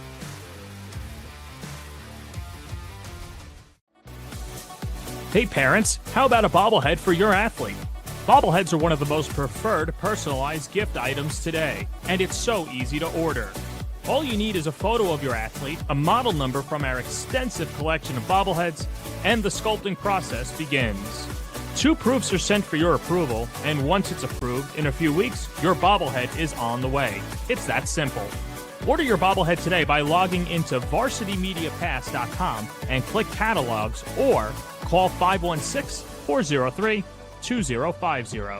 Did you know Varsity Media now offers action photography for all sporting events? Available for individuals or teams, we'll send dedicated photographers down to field level to capture your best moments. Our rates are affordable and our photos will leave you with lasting memories for a lifetime. Contact us today, mention this ad, and get $25 off your first order. Email ben@varsitymedia.net or call 516-403-2050.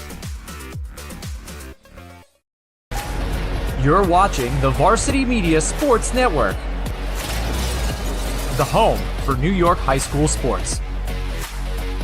At St. Francis Heart Center, we're not just regional heart experts. We share our greater success with the world. We don't just pioneer technology. We do it more than anywhere on Greater Long Island. And we don't just win awards. We deliver greater outcomes for people like you. As New York's only specialty designated cardiac center, we're not satisfied with just being good. This is Long Island. This is St. Francis Heart Center. And greater lives here. Varsity Media is now opening up our schedule to any teams looking to be on a sportscast. Watching yourself on camera is okay, but hearing your name on a Varsity Media sportscast is like you're a pro. And look at this opportunity. Feldman behind. Jersey pulled. Feldman! Feldman! Here comes the 1-0. Hit on the ground at first. Twins up with it. Feeds to Varela. It's a no-hitter. And Division's moving on. Nassau County AA champions. As West barks out the signal. West is going to keep it himself inside the 5 to the goal line. Touchdown. Touchdown, Southside. Varsity Media offers sportscast coverage for any sport, and our coverage airs live and on demand so everyone can watch the game. Now is the time to be a star on Varsity Media. Contact us to book a sportscast today at 516-403-2050 or email ben@varsitymedia.net. Are you a local business looking for new and creative ways to promote your company? Varsity Media offers affordable rates that can get your message across to a demographic of 18 to 54 years of age. Our follower base across social media is over 50,000 strong, and our viewership numbers per game are in the thousands. Don't blow your advertising budget on old staples like TV and radio media. Reach out to Varsity Media to get the best bang for your buck. For the latest news in high school sports, be sure to check out varsitymedia.net or follow us on social media at Varsity Media. Hey parents, Varsity Media is now offering ISO video of just your athlete. Why settle for the wide angle that shows every player on the field? With our ISO video, your athlete is front and center the entire game. This footage will help in creating highlight videos for college coaches to better pinpoint your athlete's play on the field. Watching our video will help your athlete improve progressively throughout the season and may lead to a college scholarship. Varsity Media is now booking ISO videos for the fall, but spots are limited.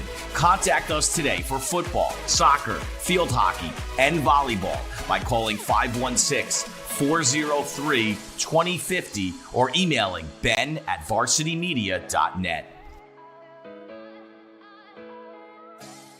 When it comes to live streaming, Varsity Media does it all. Athletic events, concerts, musicals, graduations, even weddings. Trust Varsity Media when it comes to your live stream event. Contact us today to learn more about Varsity Media's live streaming services at 516-403-2050 or email ben@varsitymedia.net.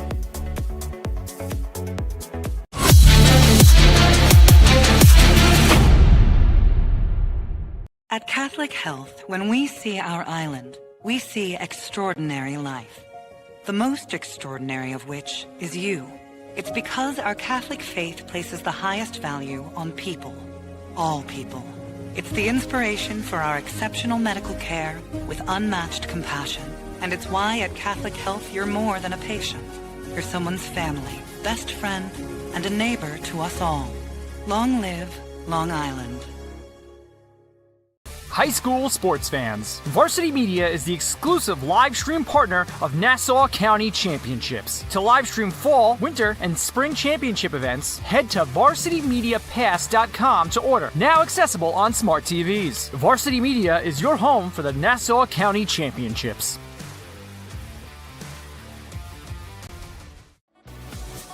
Hey parents, how about a bobblehead for your athlete?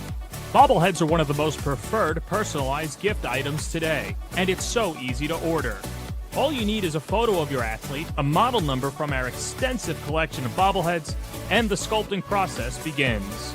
2 proofs are sent for your approval, and once it's approved, in a few weeks, your bobblehead is on the way. It's that simple. Order your bobblehead today by logging into varsitymediapass.com and click catalogs or call 516-403-2050.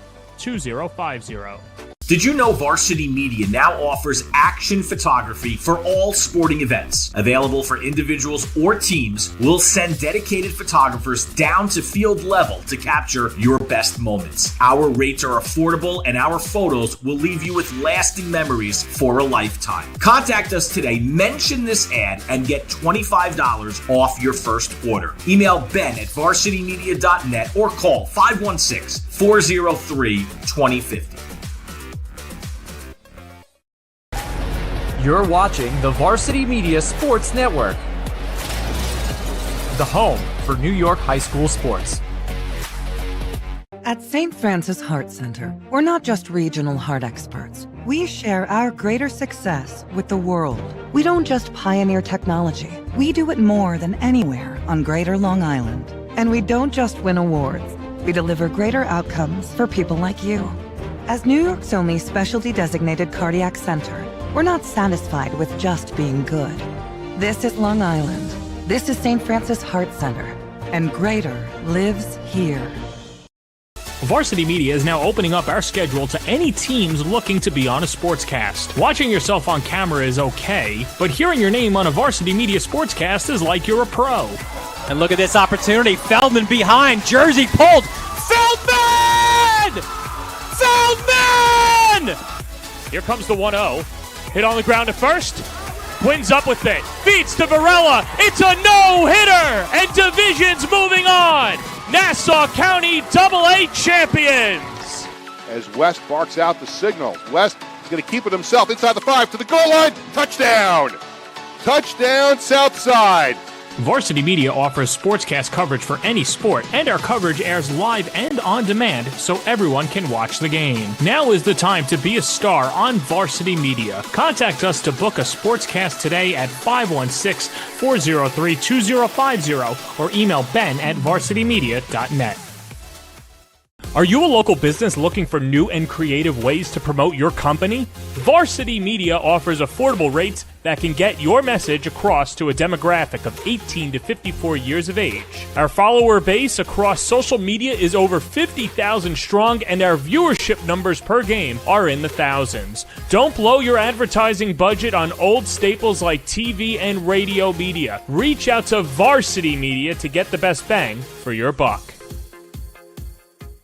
For the latest news in high school sports, be sure to check out varsitymedia.net or follow us on social media at Varsity Media.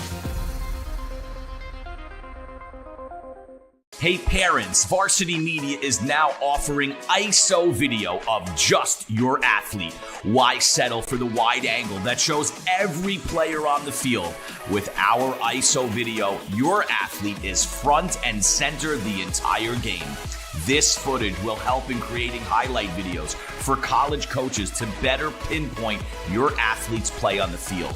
Watching our video will help your athlete improve progressively throughout the season and may lead to a college scholarship. Varsity Media is now booking ISO videos for the fall, but spots are limited. Contact us today for football, soccer, field hockey, and volleyball by calling 516-403-2050 or emailing ben@varsitymedia.net. When it comes to live streaming, Varsity Media does it all. Athletic events, concerts, musicals, graduations, even weddings. Trust Varsity Media when it comes to your live stream event. Contact us today to learn more about Varsity Media's live streaming services at 516-403-2050 or email ben@varsitymedia.net.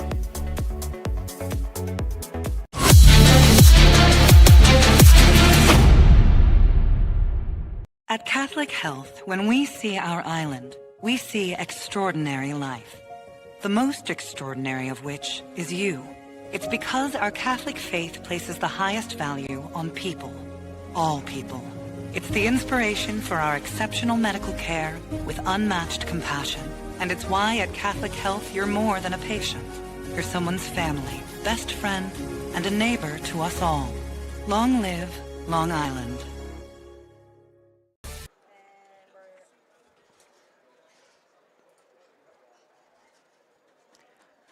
Welcome back to Gold Star Stadium, and it's Dylan Butler, Pat Godfrey, our entire Varsity Media crew here. In a way, this is almost Wrigley Field-esque here to the right of the stadium. That's a great vantage point to watch a football game. Yeah, the AAC here at Gold Star Stadium. Some of the elite Chaminade supporters getting a pretty beautiful vantage point from kind of up above the field. I believe they've got some AC going, which I could definitely use right now. So it pays to be a Flyer alum. See, I thought I was important. I got the parking spot with the coned off there, but these are the heavy hitters. Yeah, exactly. There's no question. These people have drivers dropping them off, Dylan. I think that's the difference between us and them. And I'm going to be your driver going back to the LIR. I appreciate that, sir. Let's take a look at some of the first half stats, Pat, and listen, offensively the numbers aren't very large, right? And that's kind of speaks to the type of football game that we've had to this point. I think both coaches should be happy with the way that their teams came out, kind of sticking to the way they wanted to play, relatively mistake-free football with no turnovers so far. One thing I think both sides will want to clean up is just some silly penalties, jumping off sides and false starts, that sort of deal. But a really neck-and-neck type game. We knew this was going to be a slugfest. Seton Hall comes out with the ball to start this second half, and it's going to be big for Chaminade to get a quick stop and try and establish themselves, tie this one up. And some of the big boys that we focused on before the start of the game, Caden Davis, the Seton Hall Prep quarterback, 5 of 7 for 40 yards and a touchdown. The only touchdown to this point, which was a 16-yard pass to Bergwall. That got the scoring started with 7:06 in the first quarter. After that, exchanged field goals between Farrell and Jones. Murphy, the opposing quarterback, he's 10 of 14 for 96 yards. Peter Gerbasi, 9 carries for 24 yards. And Bryce Robbins, listen, Chaminade up front, they've done a good job, right? The pursuit to the football collectively, only 10 carries for 14 yards. Yeah, tough to get anything going on the ground so far for this Pirates offense. But Caden Davis, I don't know if that stat line is quite indicative of how well he's played so far. Only 40 yards through the air, but it was a lot of it on that quick-hitting first drive that ended in a Bergwall touchdown. They're going to want to kind of recapture that energy as they open up this second half right here. Props needed and given to Thomas Gamba and Magnus Healy for those first half stats. Always a great group of young rising stars in the broadcasting industry at Chaminade. Happy to help. Appreciate them. So this, it feels like, we said it off camera, right? It feels like the next team to get a touchdown, it's a massive one. If you're Seton Hall Prep, you take maybe a 17-3 lead. That is huge. And look at this. Onside kick. Wow, right out of the locker room. Wow. And that's a heck of a grab by Jaden Johnson for Seton Hall Prep. Yeah, really heads-up play here. A lot of times on that front line, you can fall asleep, and they're hoping to get a surprise onside, shift a little bit of momentum entering this second half, but the Seton Hall front line holds strong, and here you go. Caden Davis, some great field position with an opportunity to go up by 2 scores. I like it. A little trickery to start the second half. Oh, yeah.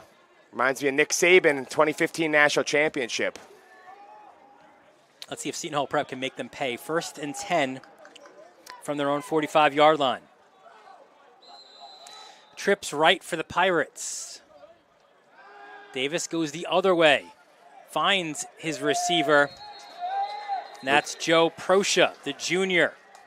Yeah, first time calling Proscia's name today, but at 6'1", 175, he's another great target on the edge there for Davis. And with some great protection up front, able to just plant his feet and drive that one to the sideline. Proscia's got 2 qualities that you love in any receiver, right? Sure-handed and a big target. Yeah, that makes life pretty easy on a quarterback. All you got to do is get it in the vicinity of Proscia. Robbins pulls his defender with him across that first down marker. And that's got to be a good feeling there for Bryce Robbins. A nice second down carry to move the chains. He's been contained pretty well by the Chaminade D so far, but they'll look to change that here in this third quarter. And Seton Hall looking to move quickly here. The fake, Davis comes this way. Wow, the pursuit.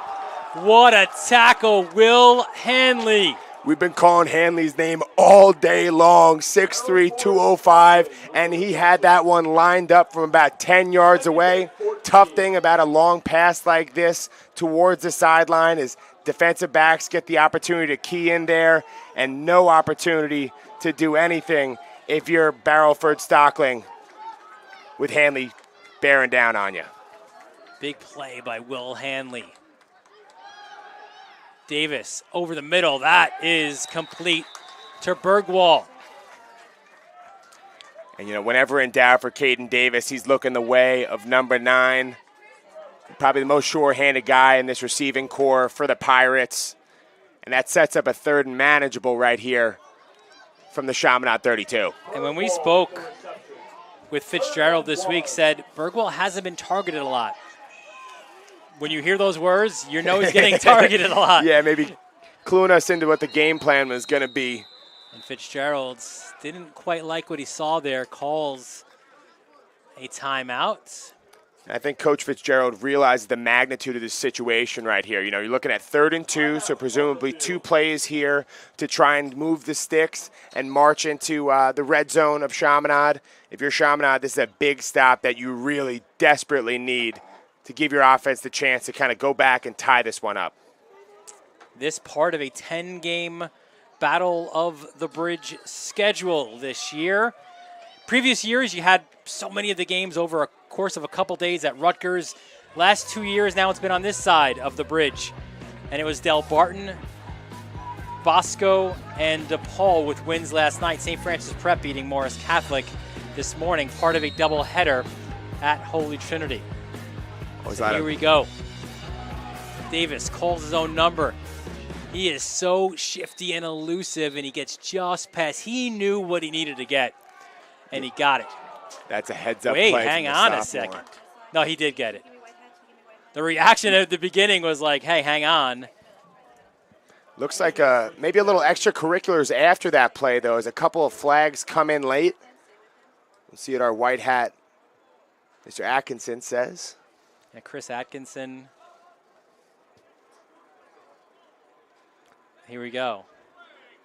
Personal foul on the offense. So you'll get the first down. It was after the play, but you do get backed up 15. When we were talking to Bill Fitzgerald going into this game, really he focused a lot on we can't beat ourselves. It's an experienced Chaminade team. We're by far, younger out here on a difficult road environment. You don't want to be kind of setting yourself back in a situation like that where you're marching into Chaminade territory. So you get a 1st and 10, but you're at the 45-yard line.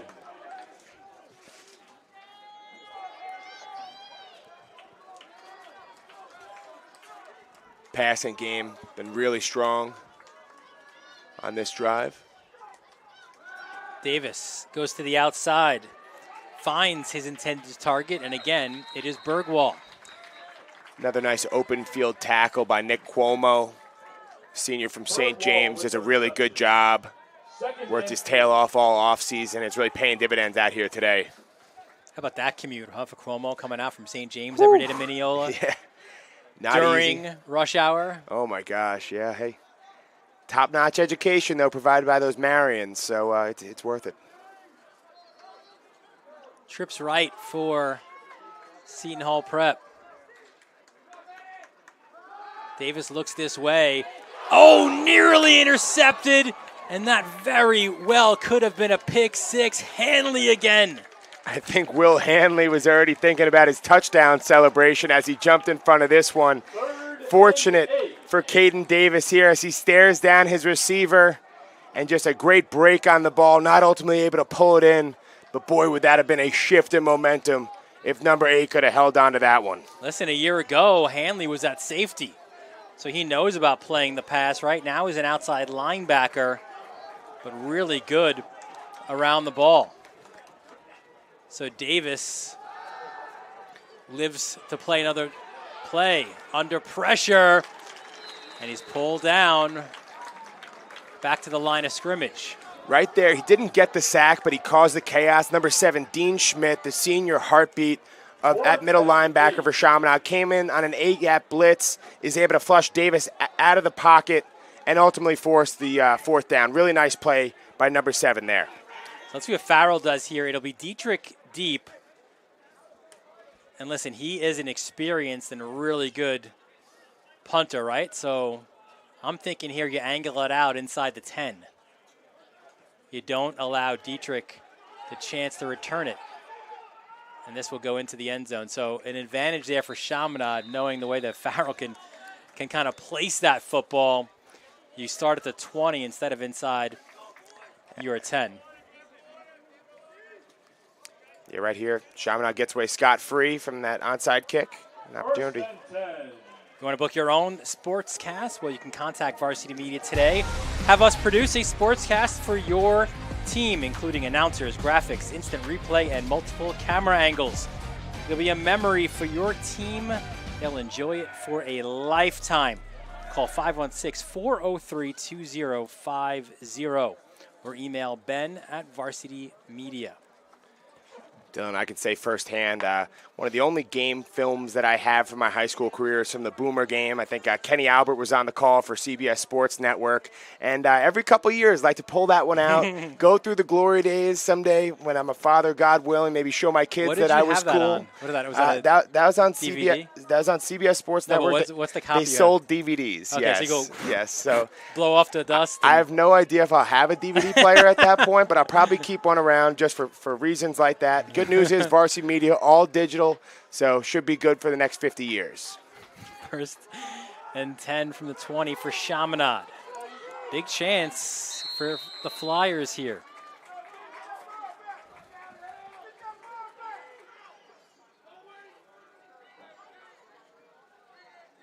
Murphy motions Dietrich. Goes back his way. There's that misdirection. And again, read well by Seton Hall Prep. You know they watched that film, as Matthew Bedarski read that well. Yeah, Bednarski does a really good job just getting off of Battaglia, who is blocking him in open space. He's given up a lot of weight there to the big man, number 28, but he's able to get around the block. And this is just textbook by the junior, who's a great athlete, previously a running back and now contributing on the defensive side of the football for the Pirates.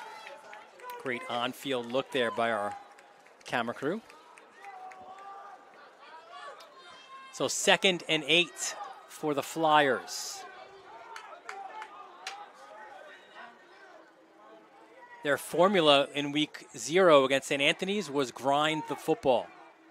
Long possessions. It wasn't about the big play. A draw inside. Carry went, I believe that was, is that Chetnewitz?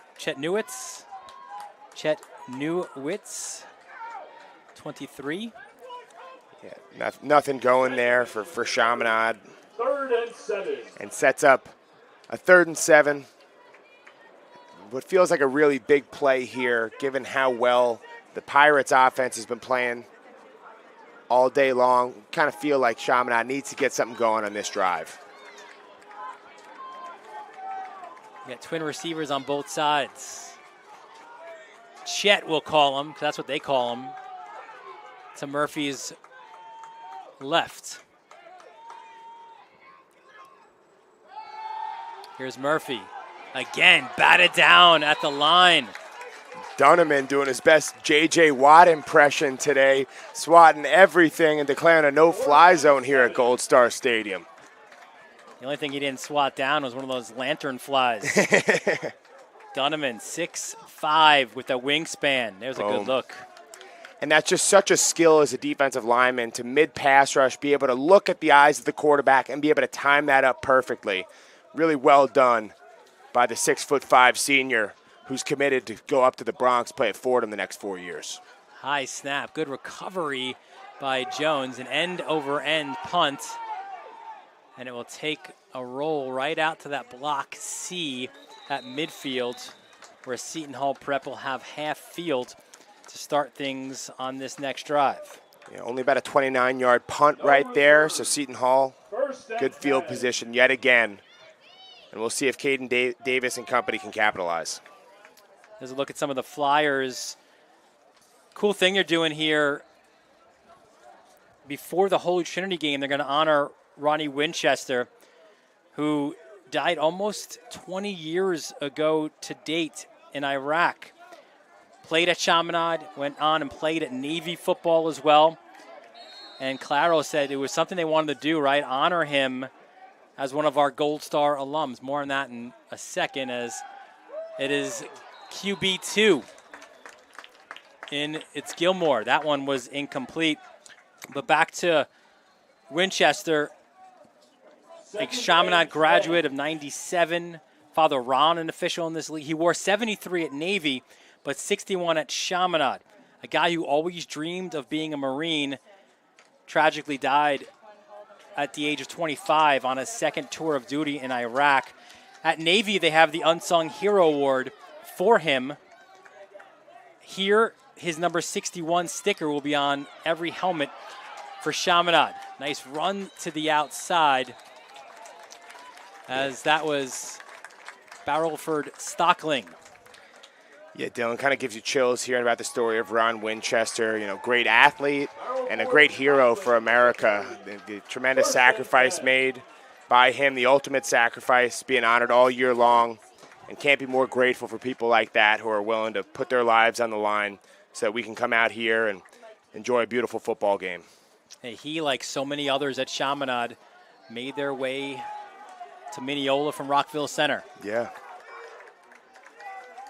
Loved football and loved his country. Davis fakes the handoff. Takes it himself, high steps it a little bit, and how about that physicality? You want to run the football here at Chaminade? Well, you're going to What a play. Matthew Constable right there, flying up. What a play. Davis with the carry. 2nd and 3. So Davis now faces a 2nd and about 3. Yeah, Seton Hall Prep getting a nice little rhythm going out here. Dunman playing a little bit of tight end. That's got to be a scary prospect. Yeah, Robbins tried to follow him, but doesn't get a lot. So now it's, how far did you say that field goal kicking for Farrell would be? Declan Farrell is allegedly good from about 47, so they need an extra 2 yards. But Dylan, feels like deja vu all over again. A 3rd and 2 from the 32. Max Figueroa checks in to the game, senior running back. Big play here.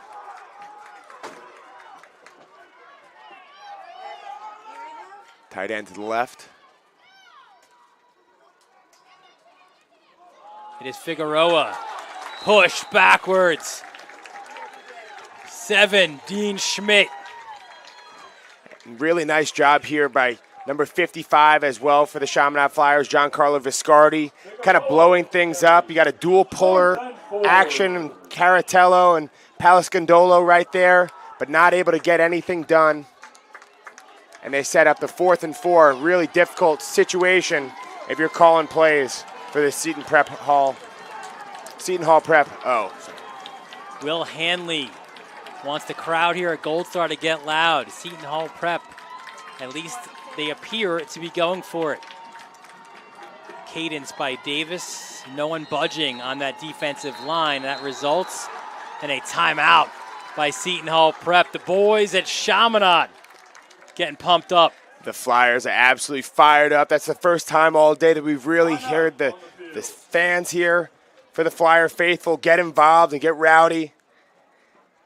And we'll see what the decision is here. Probably a difficult situation to ask Declan Farrell to kick a field goal. You're probably talking about a 52, 53-yarder. But 4th and 4, not an easy play call to make if you send your offense back out on the field. So really interested to see what they do on the Pirates side.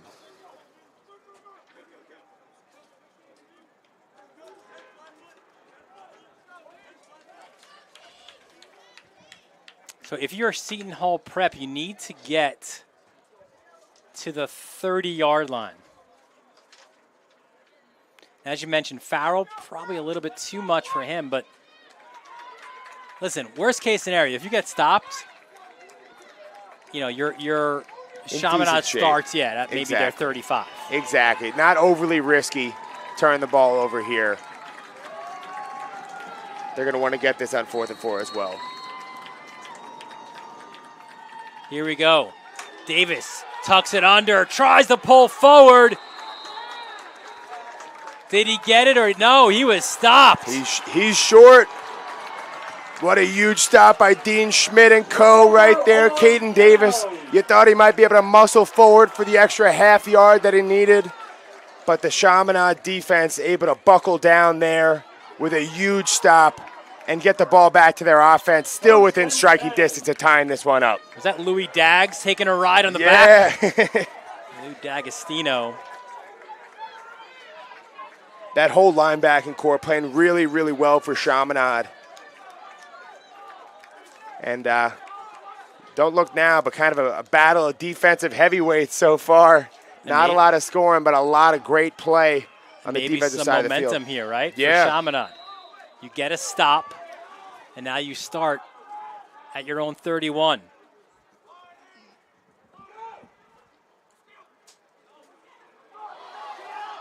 Chet turns it upfield, gets a couple. Knocked down there by 56, like Jarrett Hercules. And by the way, is there not a better name for a D lineman, an interior D lineman at that, than Hercules? Yeah, that was a Herculean effort by him right there, bringing him down.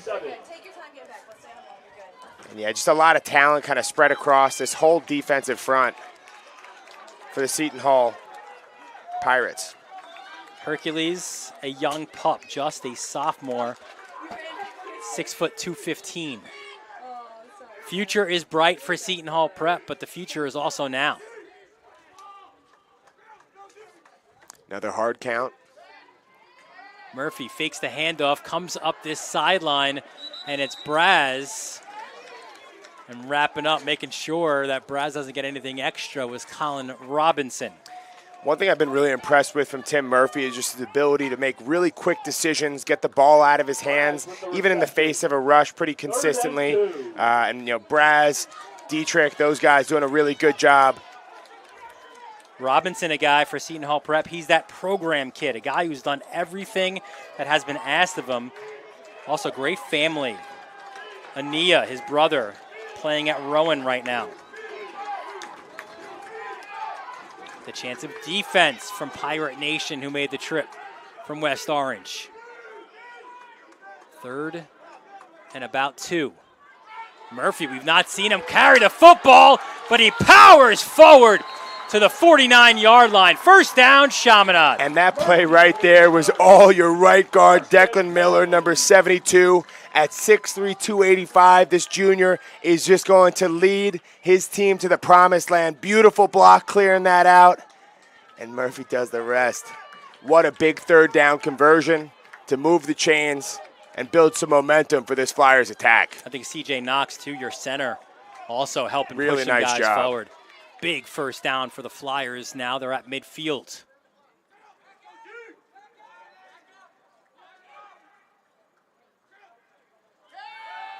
Murphy, pressure comes his way, looks over the middle, deflected and nearly caught.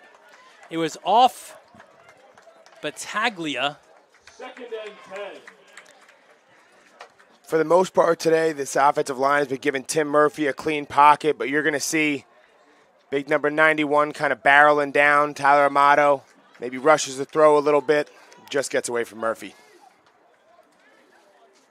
A defensive battle here in this Battle of the Bridge here in Mineola. There's some big boy football out here, Dylan. A lot of big hits. Wars in the trenches. Doesn't get any better than this.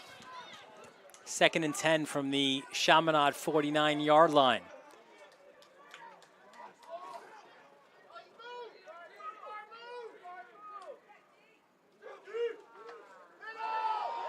Up the middle, nowhere to go. What a Rushing stick. the football, Matthew Constable.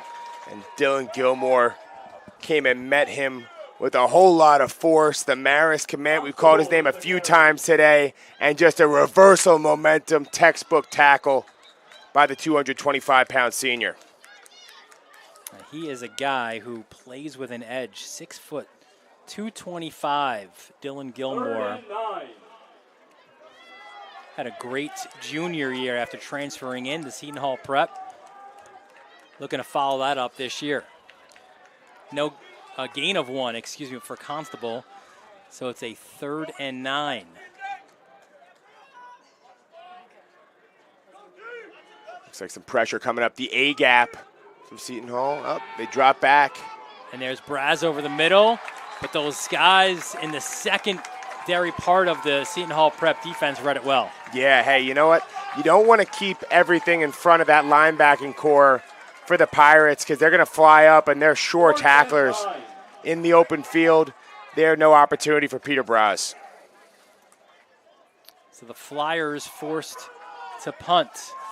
Manzo is deep for Seton Hall Prep. interesting, we saw those stats, right? No returning yards for Seton Hall Prep in that first half. High snap, Jones, good recovery. He'll bounce it, and this is another one that will not be returned, and a nice bounce for the Flyers as it is fielded just about the 11-yard line. That's a great job by Justin Jones right there. Has the rush coming up into his face, bad snap, has to make a great catch and get that one off, and still able to flip the field for his defense. As we spoke with Bill Fitzgerald a year ago, 5-7, 1-3 in that Super Football Conference United Red Division. A big end to the season. You beat St. Joe's Montvale in the quarterfinals. Before that, you beat St. Joe's Metuchen, so you swept the St. Joe's in New Jersey. And then your season ended in the semifinals against the Del Barton team we saw last year. Very, very good Del Barton side, and a terrific year. 29 seniors graduated from that Seton Hall Prep team. Backfielding with a lot of young talent. Robbins, not much to the outside. Yeah, Bryce Robbins had a tough time getting anything going today. I'd be interested to see if they could hit him on a swing pass or something like that. He's the kind of guy who needs a little bit of daylight to really be as effective as he can be. Having a tough time seeing any holes behind his O-line today. Last year's starting quarterback Liam Londerga, now at the University of New Haven. Michael Dunmore up at Choate, prepping a year. And Julius Vicari, your starting wide receiver, now at Slippery Rock. As here comes Davis under pressure. Davis tries to turn it upfield, breaks a few tackles before finally being pulled down by Louis Daggs. That make a man miss potential that Davis brings on every single play is so special, and why you're starting to see interest come in from some of the biggest programs in America. An injured Flyer on the field. That's why there's an officials timeout with 38 seconds remaining in the first half. And like St. Anthony's, Chaminade, they get some of those really high-end lacrosse guys. And Lou D'Agostino, one of those guys. He has that long pole in his hand. He hunts during the lacrosse season, does the same in the football season. He'll play at Syracuse lacrosse. Yeah, Chaminade, for anybody familiar with high school lacrosse, is probably a top 5 program historically in the entire nation. Every single year churn out countless Division I guys, and the football program often the beneficiary of those great athletes coming here to Mineola. And that was Lucas Smith.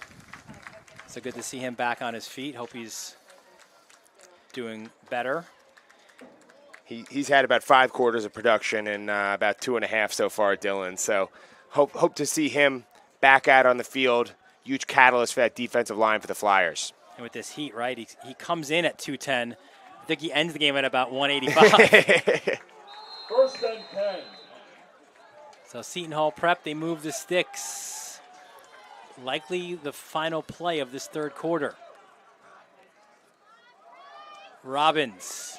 You can see how shifty he is following big number 54, right? Will Bruzizi.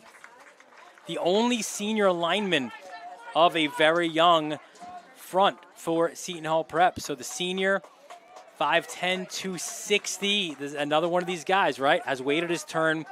Unfortunately, had to miss that opening win against Union, but came back against St. Joe's Regional, and he is the leader of that group.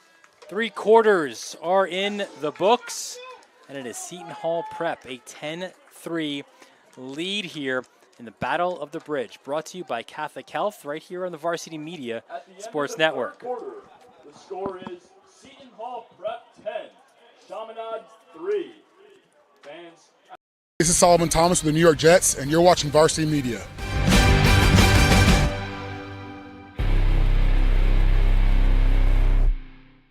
At Catholic Health, when we see our island, we see extraordinary life.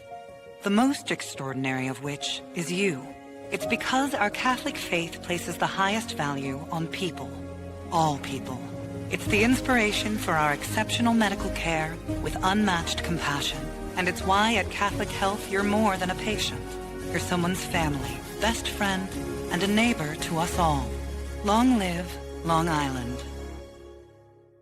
It's time to book a Varsity Media Sportscast and get on the big stage. A Varsity Media Sportscast. Live shots here at Gold Star Stadium. That's Robbins. So elusive.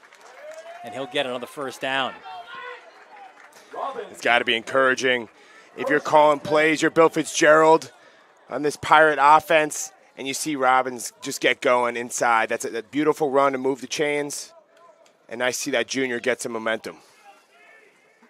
And now is the time, right? You've got a 10-3 lead.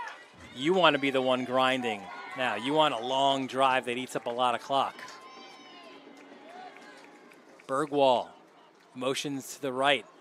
This time it's Davis calling his own number. Beats the first man. There is a flag, though, on the play. So he gets past the sticks, but let's see if this comes back. Some inspired running right there by Caden Davis. A referee, Chris Atkinson. And it will be a hold on the offense. Yeah, get hit with the hold right there, but that doesn't cancel out the incredible push that you got across the entire offensive line right there. From Palascadolo, Caratello, Camille, Brazisi, and Daniele. Bunch of big boys up front, averaging about 250. And the Pirates are really going to need those guys to dominate throughout the rest of this fourth quarter if they want to go home victorious. 1st and 16. For those watching at home, there's a 1st and 16 scenario. Yeah, from the 31-yard line. Robbins motions out of the backfield. Davis checks all of his reads, and now he's going to improvise. He will go deep. A lot of contact up the field, and a late flag. That's a tough scenario for Will Hanley right there. He's out there in one-on-one coverage. And as a linebacker, this is not your comfort zone, being 40 yards downfield one-on-one against one of these very talented wide receivers. Looks like that was Bergwall, who we've been calling out all day. And you know what? That cancels out the penalty on the prior play. Gives you the opportunity to keep moving the sticks. And you know what? I like this decision. I thought it was a good battle. Wow. Put away the flag. That's an interesting one, Dylan. I think, if you call it on the field, usually you just let that ride. But got to give some props to these officials out here for seeing some good gamesmanship and understanding that there's nothing too bad with Will Hanley's defense there. Well, the prep fans would disagree with you. Yeah. That's all right. We're in a democratic society, right? Exactly. We're allowed to have our differences. On the other side of the bridge, maybe it's a different call. 2nd and 16. Trips left now. They're at the bottom of your screen. Here come Schmidt and the boys. Another one deep, and this one is caught. What a play. That was Nick Nealio right there, the senior, whose name we haven't called much today, but boy, what a job going up for that one. I was going to say, we haven't called his name. 3 receptions for 59 yards and a touchdown through two games. You know that he was dying for this one. Yeah, and he's a guy who knows how to step up late in the game. Had a fourth quarter touchdown last week against St. Joe's Regional and kickstarts his offense with a huge play down the sideline. Robbins up the middle. And he'll get to about the 40. Another nice job by Giancarlo Viscardi. Just kind of eating up bodies, making life real difficult, A-gap to A-gap for the Pirates offense. That's a difficult life to live if you're one of those, on either side of the ball, oh, one of yeah. those interior guys. Yeah, I was a center, and I can say firsthand, there's nothing pretty going on in there. But a lot of the times, the difference in the game is what's happening with those centers, those guards, those nose tackles. Like the ends are the guys, right? They're always like, they're getting the love, they're getting the sacks. Yeah, they're the flashy side of linemen. Here's Robbins, saw a hole, but it collapsed pretty quickly. Still on his feet, though, Bryce Robbins. He'll get maybe a yard out of that. But what more importantly, Pat, is, listen, you get a first down, now you can run the football a few times, eat up some more clock. Exactly. They love the position they're in right here, marching into Chaminade territory. If you don't get the touchdown, you got a really good kicker who could probably put you up by 2 scores if you get him within about 45 yards. So I think, nurse the clock and see if you can put this one out of reach for Chaminade, who struggled to get things going offensively all day. Now, Seton Hall Prep getting into a little bit of a rhythm. Davis ducks under. Good blocking on the outside. Cuts it up the field, right? You give a lot of credit to 79 there. Palascandolo, yeah. The junior at 6 foot, 245 pounds. Does a really good job of just getting the defensive end to run upfield. Creates a huge lane for Davis to kind of step up through. And that's textbook tackle play right there for big number 79. So 4th and 4. This is an interesting spot, I think got to go for it right here. The only thing I could see potentially is maybe if Caden Davis is able to do a little pooch kick, not a bad situation to maybe try and pin him down inside the 10. But I got a feeling Coach Fitzgerald wants to get aggressive here. Yeah, and he's tried the hard count. It hasn't worked for him. Here he goes, under pressure. And Davis tries to fall forward, but not going anywhere. Big defensive play by maybe the smallest defender on the field for Chaminade. Yeah, Anthony Trapani was the first in there, number 35. The sophomore comes in and blows things up. And then I called him out earlier on in this drive. Giancarlo Viscardi having a huge day there to finish it off. Well, you'll see a whole host of tacklers right there in the middle. Also got a shout out, number 11, Ludus D'Agostino, who was the final flyer to bring down Davis, and a huge stop right there to give your offense an opportunity. And let's see if they can cash in. Another opportunity for the offense. A touchdown ties this game for Chaminade. Trips right for Tim Murphy. Ooh, little movement up front. Yeah, right there is Hercules who jumped, and the reason he gets called is he touches the Chaminade player across the neutral zone, 5 yards, and makes life a little bit easier for Murphy and co. Dylan, I don't know about you, if I'm Tom Claro and I'm looking at my playbook, I think this might be a time to be a little bit creative. You got a 1st and 5. Well, Murphy gets those legs going to about the 44-yard line. Hasn't had a lot of carries in this game, 9 or 8 on the season for 52 yards and a touchdown. Had a lot of big carries in that win against St. Anthony's. Murphy with the carry. And they'll give him the 45. 2nd and 1. Yeah, at about 215 pounds. He's a pretty punishing runner when he chooses to be. And some hard-earned yards there. Now you're looking at a 2nd and 1 situation. I'd love to see Chaminade maybe take a shot downfield.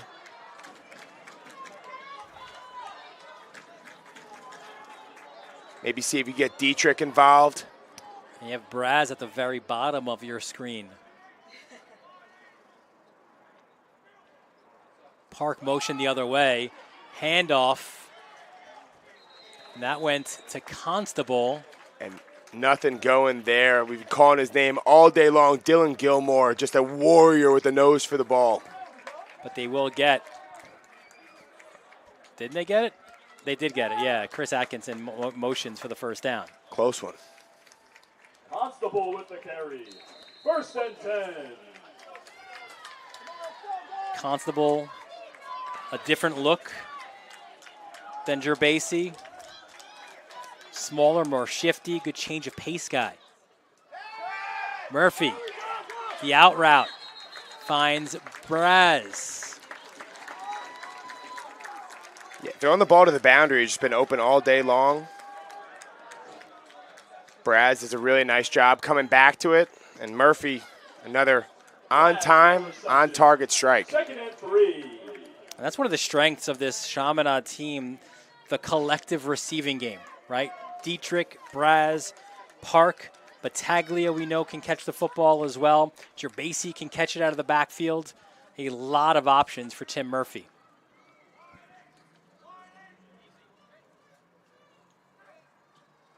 Oh, fumble. Murphy wisely falls on it. We've not seen a lot of mistakes.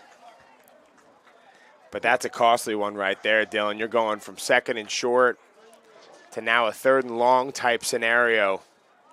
Looks like a bit of an errant snap off to the right a little bit.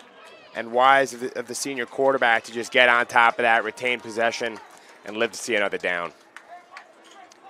3rd and 11 for Chaminade. Clock becoming a factor in this one. 7:25 left in the 4th quarter.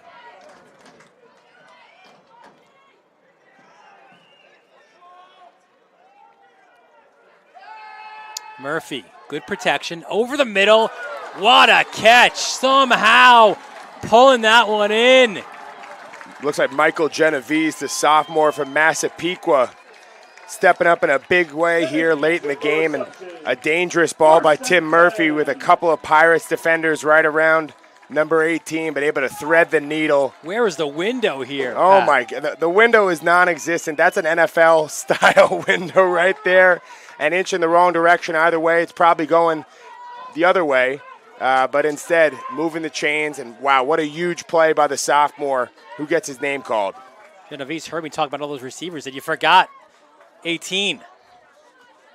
Big first down play for the Flyers. 1st and 10 from the Seton Hall Prep 40.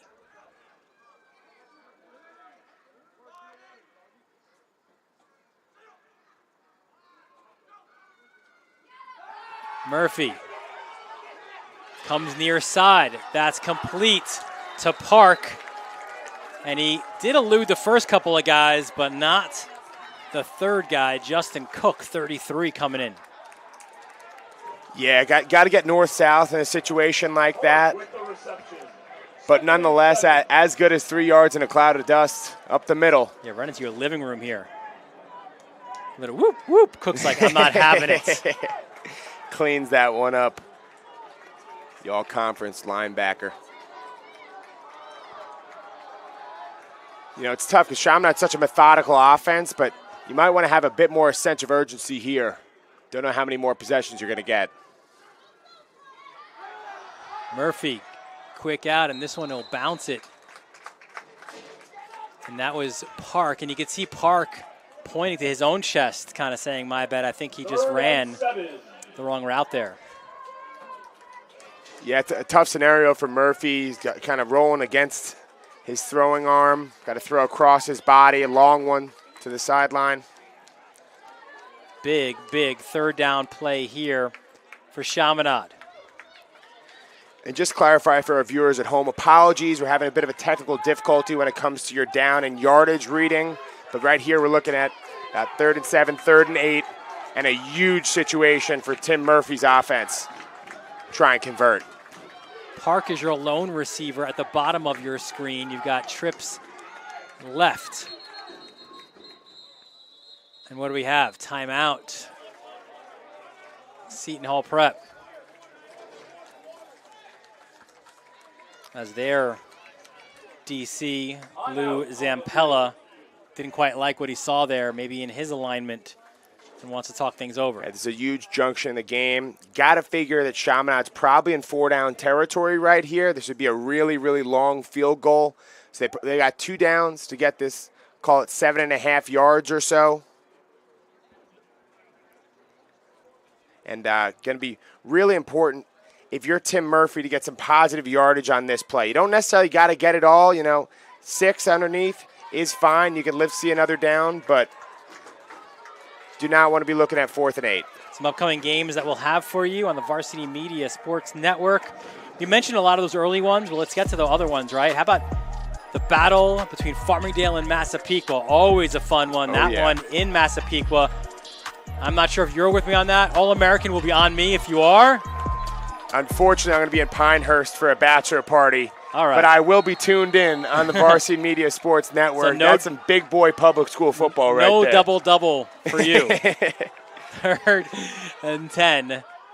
Might have to cancel the trip. I love an All-American burger. For Chaminade. Huge play here. Murphy calls his own number, follows Chet, the blocker, pushes forward, and he'll get the first down. How about the extra effort from your senior QB? Yeah, he's following his running back, Peter Chetnowicz. And what a job by Tim Murphy being aware of where he had to get to and having the willingness to lower his shoulder and fall forward. Big time play here. And now all of a sudden that slow pace for Chaminade starts playing into their hands, limits the time that Davis will have on the other side to respond. 1st and 10 from the 26-yard line for Chaminade. They're not there yet, but it's been a long time, Pat, since they've been in the red zone. They have not found the end zone just yet. Murphy finds Chet on the outside. Cook forces him out of bounds at about the 22-yard line. Yeah, it's been a long time since Chaminade has gotten into the red zone. They're knocking on the door right here. And it's kind of a now or never type drive for the Chaminade Flyers. They're not designed to get large chunks of yardage in short period of time. They like to move the ball methodically, long 10, 15-play drives like you're seeing right here. And if you're Chet, that senior from Port Washington, right, you made a big block, and now you got a nice reception out of it too, right? So those things on film, that gets you more time on the field.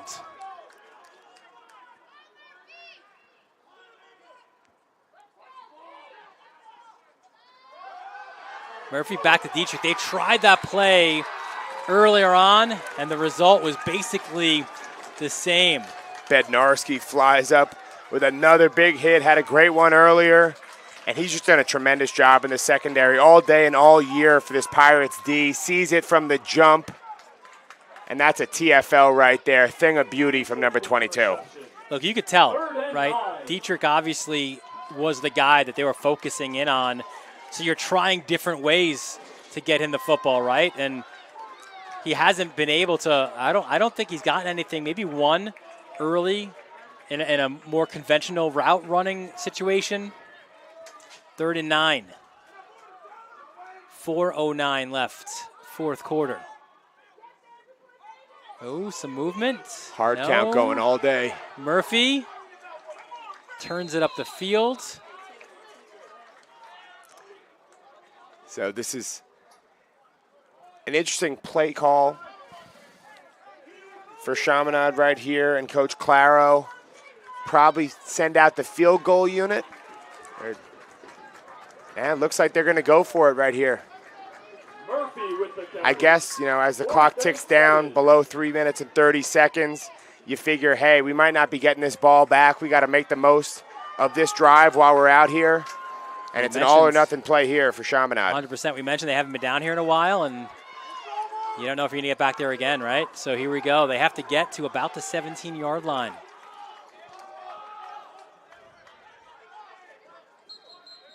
And a flag. And the Seton Hall Prep guys are clapping, and this is a false start against Chaminade, a killer. We've been talking about it all day. Tim Murphy's going with a pretty aggressive hard count, which has played to their benefit at certain times, helped them see looks, see a blitzer maybe creeping up. But at the same time, I think this may be their 4th false start on the day, and just mistakes that you can't make against an opponent of the caliber of Seton Hall Prep. So Murphy runs to the sideline to Tom Claro and John Gill. And let's see what they draw up here for Chaminade. 4th and about 11 or so. Tough scenario. Trips right. Braz, your lone receiver, at the top of your screen. Look for DC Zampella to dial up some pressure here, not give Murphy any time to get this one out of his hands. And Cook is coming. And there it comes. Murphy. Incomplete. He dialed up number 18, Michael Genovese, a sophomore. Murphy put the ball on target, but unfortunately for Flyers fans, the ball squirts out at the last second, and that would have been a huge play. You know, really clean coverage. Delivers a nice strike as he gets hit. Kudos to Murphy for having the guts to hang in the pocket like that and deliver a strike, and doesn't go their way that time around. Worth noting, though, Chaminade does have 3 timeouts left on the board, so ample opportunity to get the ball back. Yeah, they're not just going to give this one the Seton Hall Prep. There's no doubt about that. And this young Pirates team, they're going to have to find a way to grind out this win. Robbins, nowhere to go. And there's your first timeout as Schmidt came and brought the big hit. You know, Seton Hall has had a tough time running the ball inside. Their inside zone has been minimally effective all day long. And right here, Schmidt, the heartbeat of that defense, number 7, just going to fly up and diagnoses it from the jump. That's easy for the big senior, and he gets fired up, keeping his team in this one. So that a timeout called by Chaminade. And going to be tough for Seton Hall Prep. You know, they've been throwing the ball with a lot of success. Davis been able to kind of make things happen, get creative back there on passing plays, but their traditional running game not as successful today. So they're really going to need to get something going here if they hope to keep the Flyers off the field. You know what Seton Hall Prep has done a really good job of? Not turning the ball over. That's huge. Right? No fumbles, no interceptions. And this is a team where your average player is probably about 15, 16 years old. One of the youngest teams we've called in a long time, but not acting like with the composure of seniors out there.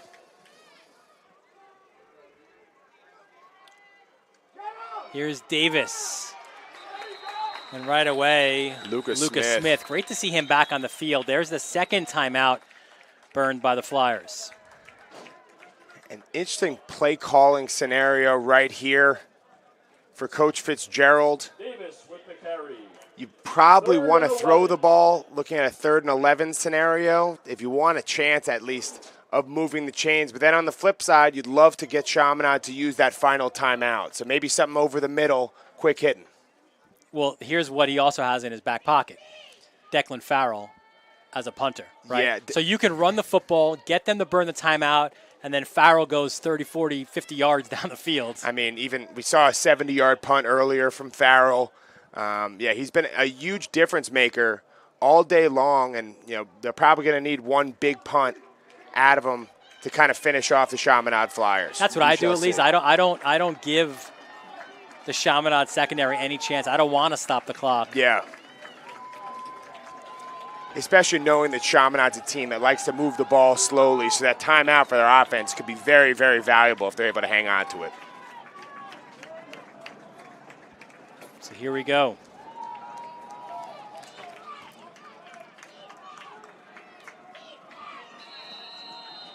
Third and 11. It is a handoff. Actually, it's Davis calling his own number. Cuts it up the field.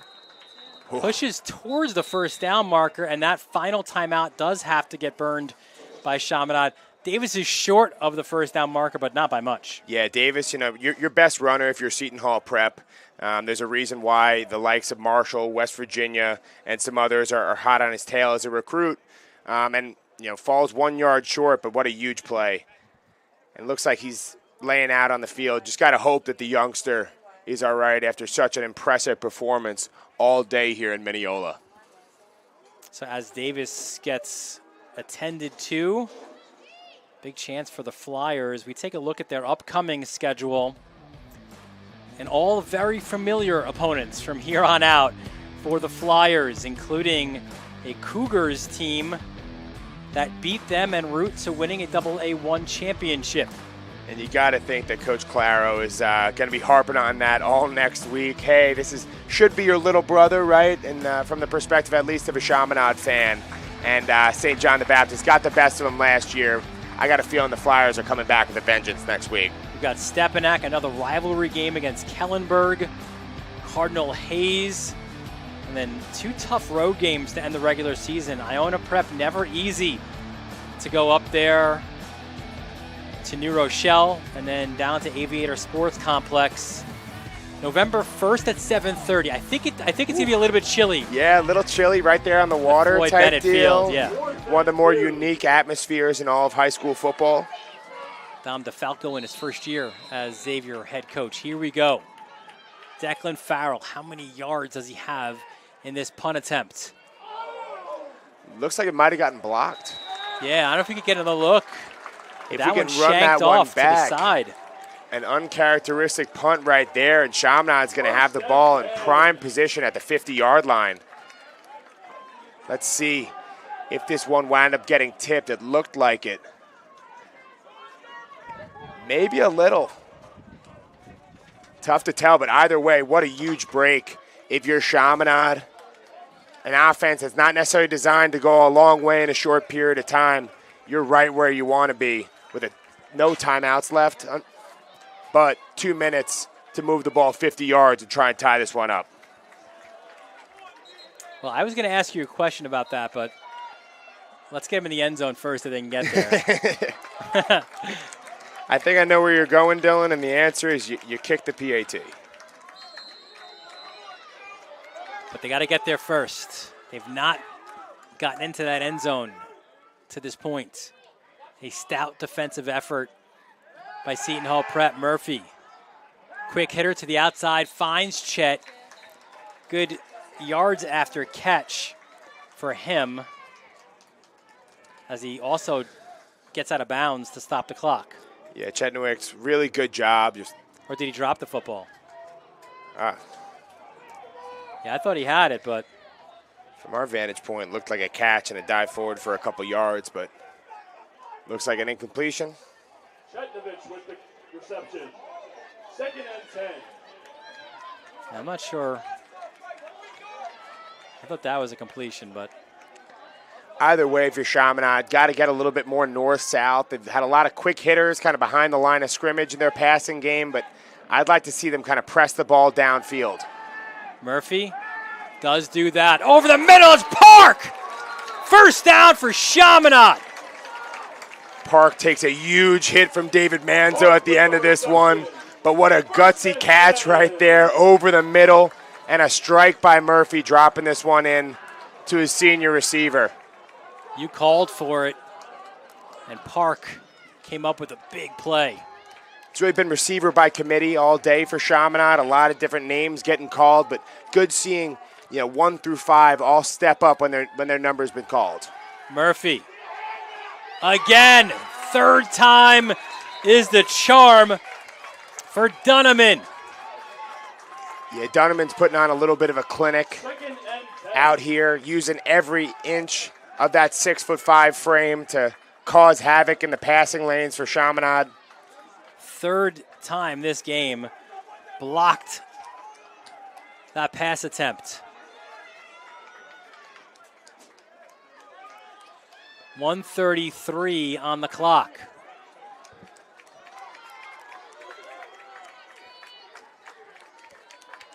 Yeah, you see that swat right there by Dunneman. Huge play, setting up the 2nd and 10 here for the Flyers offense. Murphy, time over the middle, and that is incomplete. The intended target, Michael Genovese, and you wonder, did he hear some footsteps there? Yeah, that was a classic gator arm scenario if I've seen one, Dylan. A lot of pressure bearing down over the top, so he knew that was going to come at a huge price if you go out for this one, but looks like Murphy is kind of dropping the ball right in the perfect spot and just unable to wrangle that one. Yeah, Manzo's the one who came with the big hit before. Yeah. And he was ready for another one there on Genovese. Yeah, Manzo at 6'2" back there in the defensive backfield. Got some big footsteps to hear, so. Well, obviously 4 down territory here with the $1:28 left. 3rd and 10.